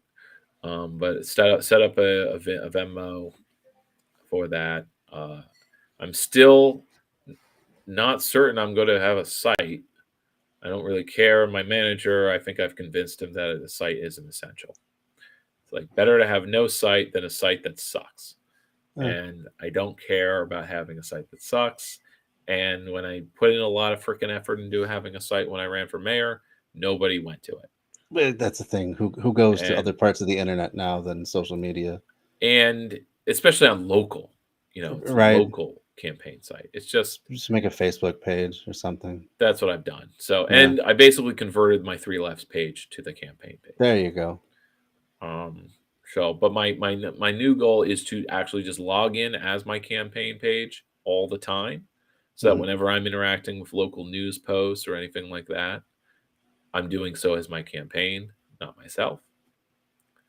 Because otherwise, It's not a how bad are people idea. going to interact with my page? They're Well, I not. mean, then They're interacting with me. you get in the eyes of the people that actually are at least thinking and speaking politically, even if they're just, being a crank on a local news report. At least they're going to see you and Exactly. remember. Yeah. That's the worst thing is not no one's paying attention. Yeah. No one notices. Which is why I was doing the media thing for 5 years, because the local media was so weak. Yeah. It's technically a little better now. The sort of local Metroland music magazine, which will do at least one section, will be sort of public interest, is back, and run by, I think, good people. It's not run by just local promoter asshole anymore. It's actually journalists. That's good. So there's that, but it's not the local newsletter thing, city newsletter, which apparently existed for a very short time via the library, which is sort of like one of my campaign planks, actually. Yeah. That the library is hire some journalists and we produce a city, local, hyper local news magazine. Sure. Why not? And apparently this was tried before in the 80s or 90s, but Mm-hmm. they only published 2 editions, Uh, which isn't enough to do anything. It's And right the on same the goes steam for cost, yeah. any other grant. Like any kind of nonprofit can put out a local newsletter and get it in front of people, but they get a grant to do basically a year worth of like editions, and they put one out quarterly. That's what we did for our at Grand Street. But that was on the initiative of one man doing that. And it was a grant that I think the NAACP had. So they were the partner with that. But they didn't seem to care, and they didn't renew it or anything like that. So it was the newsletter for the radio station who came. So, but okay. Anyway, week ahead. So I got myself what is actually, how about I just look at my calendar? So things are actually pretty open. We got New York Health. Well, there's a lot of issues. Obviously, you can get overwhelmed. For the audience, pick something, just one thing, and focus on it. And my problem is I sort of I need to do three things. It's hard because all these things got to work in concert to really make a difference. Right. Make a difference. Did we do it? Did we make the difference? Okay. All right. We still got a little bit of time, obviously. We do. Yeah, we got 15 minutes. Do something fun. Let's see. Do I?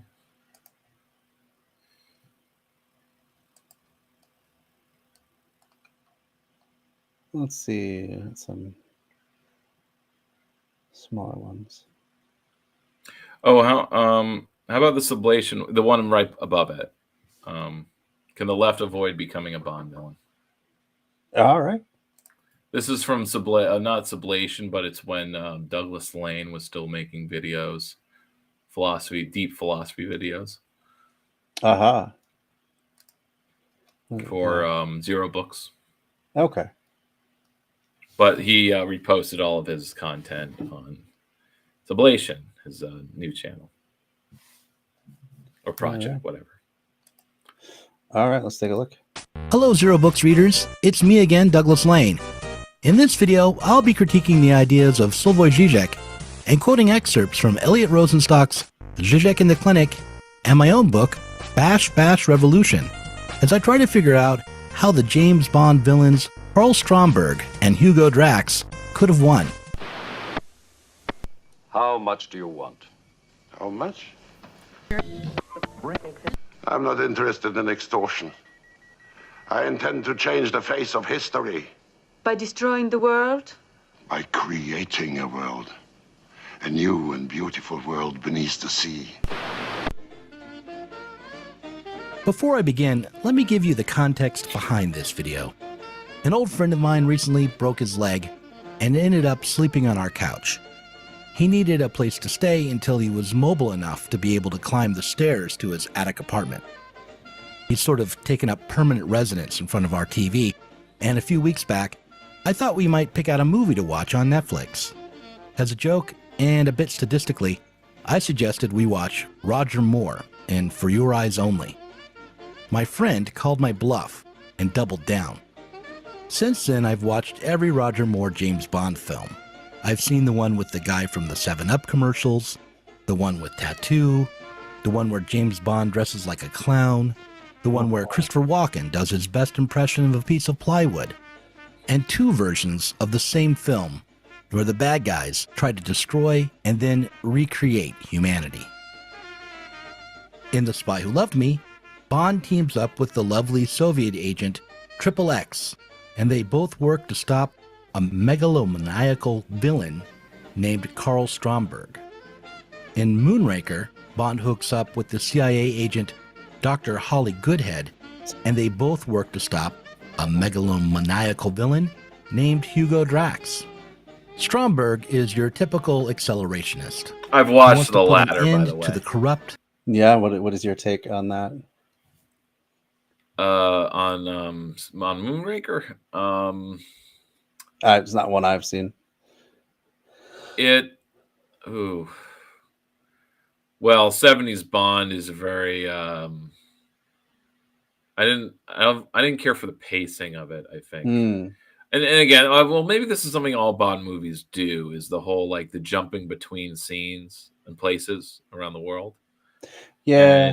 And when it's very obvious, like you pick this place because it's a touristy place, like locale. Yeah. And it's just, but that's sort of the lore of a Bond movie is going to exotic locales. But it's like, in Moonraker, there's Venice. It's like, why are they in Venice? Because Venice looks cool. Sure. And so like, there's not really any kind of rhyme or reason put into. Point, there's not a lot of reason put into like the plot or what happens. and like, why is this in the jungle? Like, why is the rocket Sure. base and all? And well, yeah, there's a bunch of scenes in Rio, and it's just like, what were they doing in Rio? Was it what was necessary about going to Rio?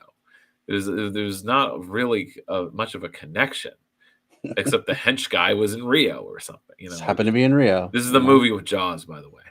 Ah, okay. If he is in multiple movies, but and it's campy, and it has a lot of attractive people because Dax is like Yeah, that's what they making a do. genetic super, like he's getting all the hot people together to like breed them in space. God. Um, Sounds like suspiciously like Elon's plan. it is. I forget how Drax is rich, but he is, and cinematography is good. I mean, in GoldenEye, the video game, there's the classic. Aztec level, which is loosely based on Yeah. Moonraker, but Oh, okay. it also isn't. It's just using the setting. Sure. And then the hot people are just sort of props, like they don't have a character. They're just sort of Okay. dead-eyed. It's obviously a very postmodern thing or like contemporary thing to like have mooks or minions that have personality and are not just props that get shot at, or they're just there and they don't seem to have any agency of their own. You know, they're like automatons. So that's sort of boring. And Drax himself isn't really interesting. His motivations are flat. It's all very cardboard. Sure. So that's the thing. Exotic locales, but everything just looks fake anyway. Mm, Kind of thing. Maybe that's just the filmmaking of the 70s. In the same way that I was watching Aquaman 2 on my mother's TV while she was using the car. We were doing a car thing and a car sharing thing. sure. And I'm watching on her TV, and her TV is the newer type that has the automated motion smoothing where it makes everything 60 frames per second. Oh. This has the effect of making any, particularly movies, but it makes everything on the TV look flat and strain and eye straining. Strangely surreal. And It's hard to describe. I know what you Everything's mean, though. uncanny.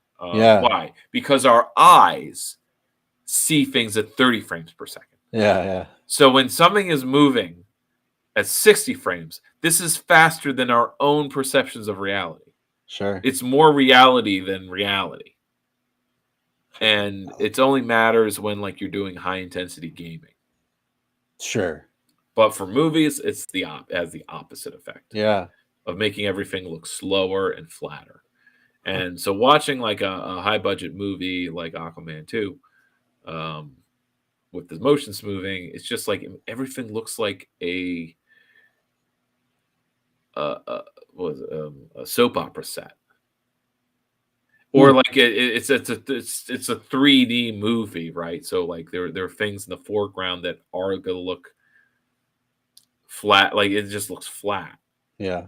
Like there's layers because of the 3D effects or something that just shouldn't be there. Yeah. So maybe it was a mix of the two, though. But I think the motion smoothing is part of it. And I just watched a video about the bullshit of that many of these TVs have it as default and you can't turn it off. Oh, So you have new tech that makes where everything looks worse. awesome. Great reality we live in.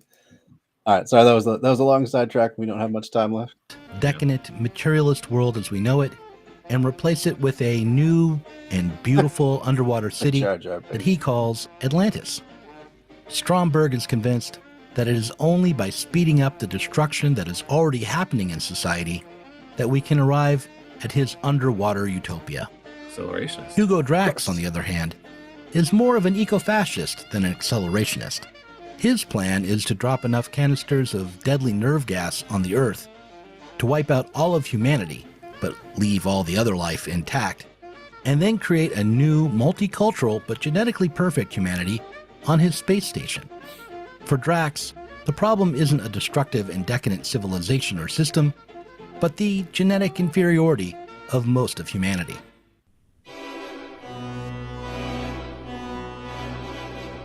Bond stops them both, of course, but he also saves them from the humiliation of watching their dreams self-destruct. After all, to imagine a self-sustaining society on a space station requires dreaming up technology that is basically equivalent to magic. While living in an underwater city might be theoretically possible, after all, a futurist named Philip Pauly shares Stromberg's vision and is hard at work creating plans for a future underwater. They got a world great order. website. Still, All of these there is no people. reason to believe that living under the sea would solve the social problems we're facing on land. These villains and their plans for world conquest and self-transcendence were incredibly naive. When I imagine what would have happened next if Bond hadn't won the day, I think of Jonestown, the Manson family, and Heaven's Gate. The utopian visionaries in these James Bond films aren't merely fictional characters created in order to serve as a foil for Bond, but they also reflect a strain of utopianism that arose in the late 60s and 70s during and after the failure of the New Left. And like it or not, along with understanding how and why the Soviet Union was a disaster, these moments of insanity, these Bond villains, are also a part of the left's legacy that we need to explain and come to grips with. To put it another way, how is it that so much of the radical left ended up sounding like a Bond villain? For justice thunders condemnation, a better world is in birth. No more traditions chained shall bind us. Rise, ye slaves, to war and thrall.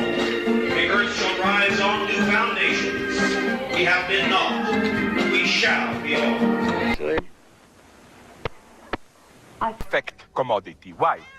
It was already Marx who long ago emphasized that a commodity is never just a simple object that we buy and consume. A commodity is an object full of theological, even metaphysical niceties. Its presence always reflects an invisible transcendence. According to the radical philosopher and Lacanian psychoanalyst Slavoj Žižek, the main problem for the left is not simply to strip away or escape from the system we currently have. For instance, it's not just to get rid of money. The task before us is not to find our way back to something, to rediscover our authentic selves, or to get rid of the bad and decadent people so that the correct group has power. But rather, it's to find a better mediating force for a new society. Keep that in mind. So that's that we can cut off there because that's essentially his thesis of this. The project of the left is to find a new mediating force for society. You know, for the longest time, it's been capital. Capital mediates all of our relations. We need a mediating force that is not money or capital. What alternatives are proposed? What alternatives are even being practiced? That could be the germs or the models. Because when you look at utopian projects like the Venus Project or other such, it's like, what mediating force are they proposing? Now, time banking proposes a mediating force of like labor time or gifting, gift economy stuff, like solidarity economy stuff. What is the mediating force? Mediating force is, I guess, our time, the time we give to each other. We improve ourselves by serving others. That kind of mindset and philosophy. But that's like a big question we can ponder for ourselves. What mediating force do we want to use that isn't capital? Do we want to use social capital? That sounds like a nightmare. The extroverts, the people who are trending and go viral. It's like when I talk with my friends and they want to like make something go viral, it's just like we are literally like we're such boobs. We're just feeling around in the dark. That's what it feels like. So maybe not social capital. But that was like proposed by this one philosopher, the meta-modernist. That's like we went from military power being the mediating force to capital, and maybe it'll be social capital. Because when you look at like what people use to make money now, or rather that social capital can be financialized, but what would it take, or like, could this be like looking at social media? Could this be the future where we have an economy that's based in whether you're doing well socially? And getting canceled is like the cancel culture Sure. is like the peasant revolt against the feudal lords. It's like feudal lords, you only care about, you use violence as your mediating force. We want to use religion as our mediating force, for a theological revolt. And if it's the merchant class, then it's like, well, we want to use capital as our mediating force. And we're not there yet, but we're going to be.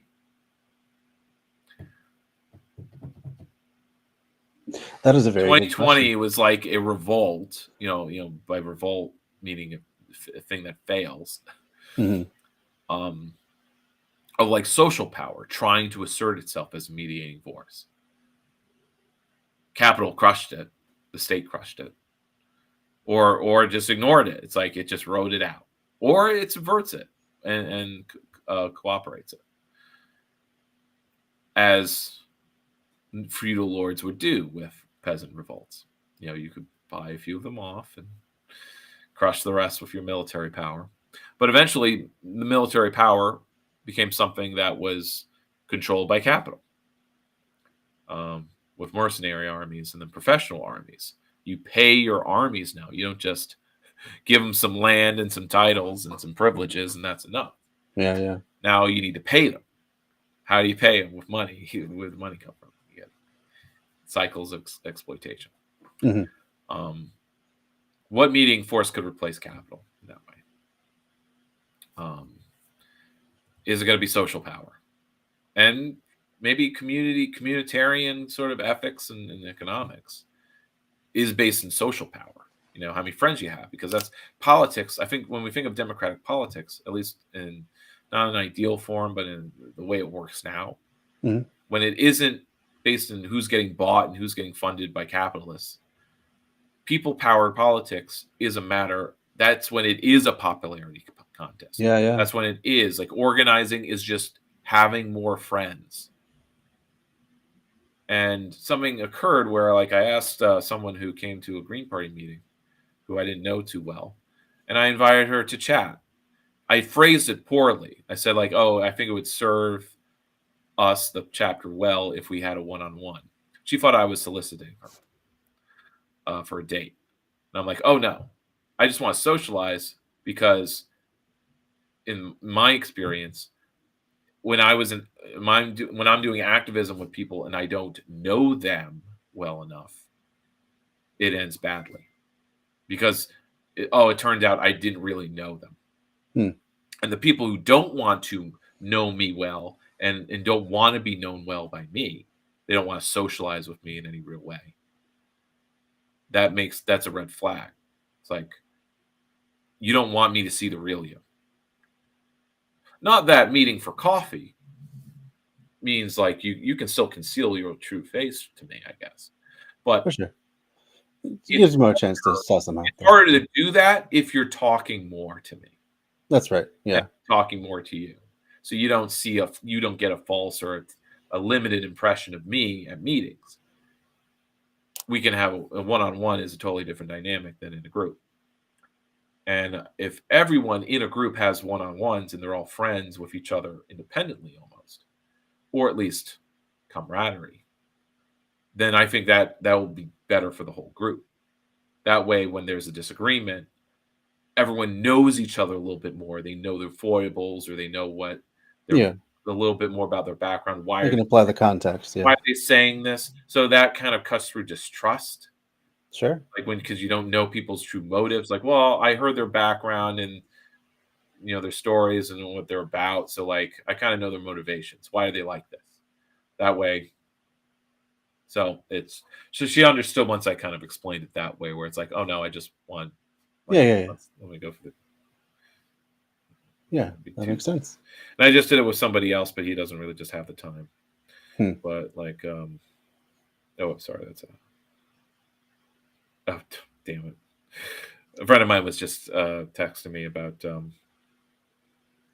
he always, when I don't respond to him within an hour, he goes bye. That's funny. Like he's I think we're Okay. gonna have to leave it there tonight. That you gave us a lot to ponder at the end here, so that's good. Mhm.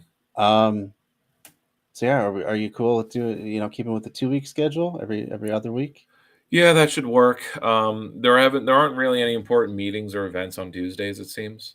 So we can just keep up the Tuesdays. Sure.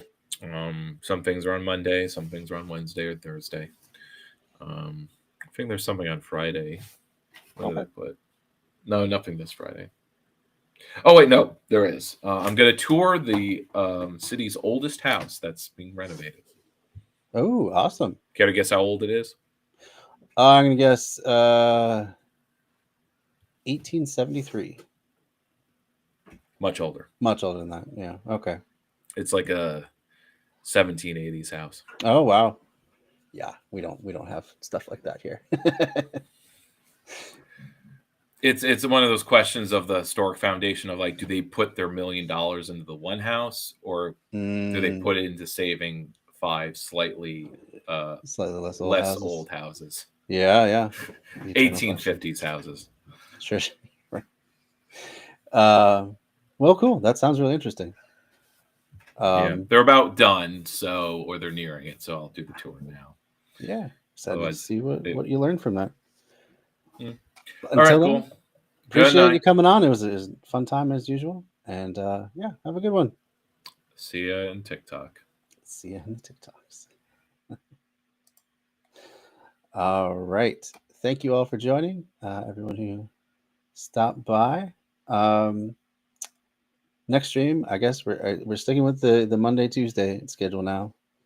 So the next stream for just the casual gaming will be on Monday, and then back to maybe we'll finally start that The Jungle by Upton Sinclair. We'll see where my headspace is at. Could just be more gaming. Could have just a big gaming week next week. Don't know yet. But that'll be the next time. Monday, round sometime between 6 and 7 p.m. Central Time. So look forward to that. Yeah, that's all I got. Have a good one, everybody.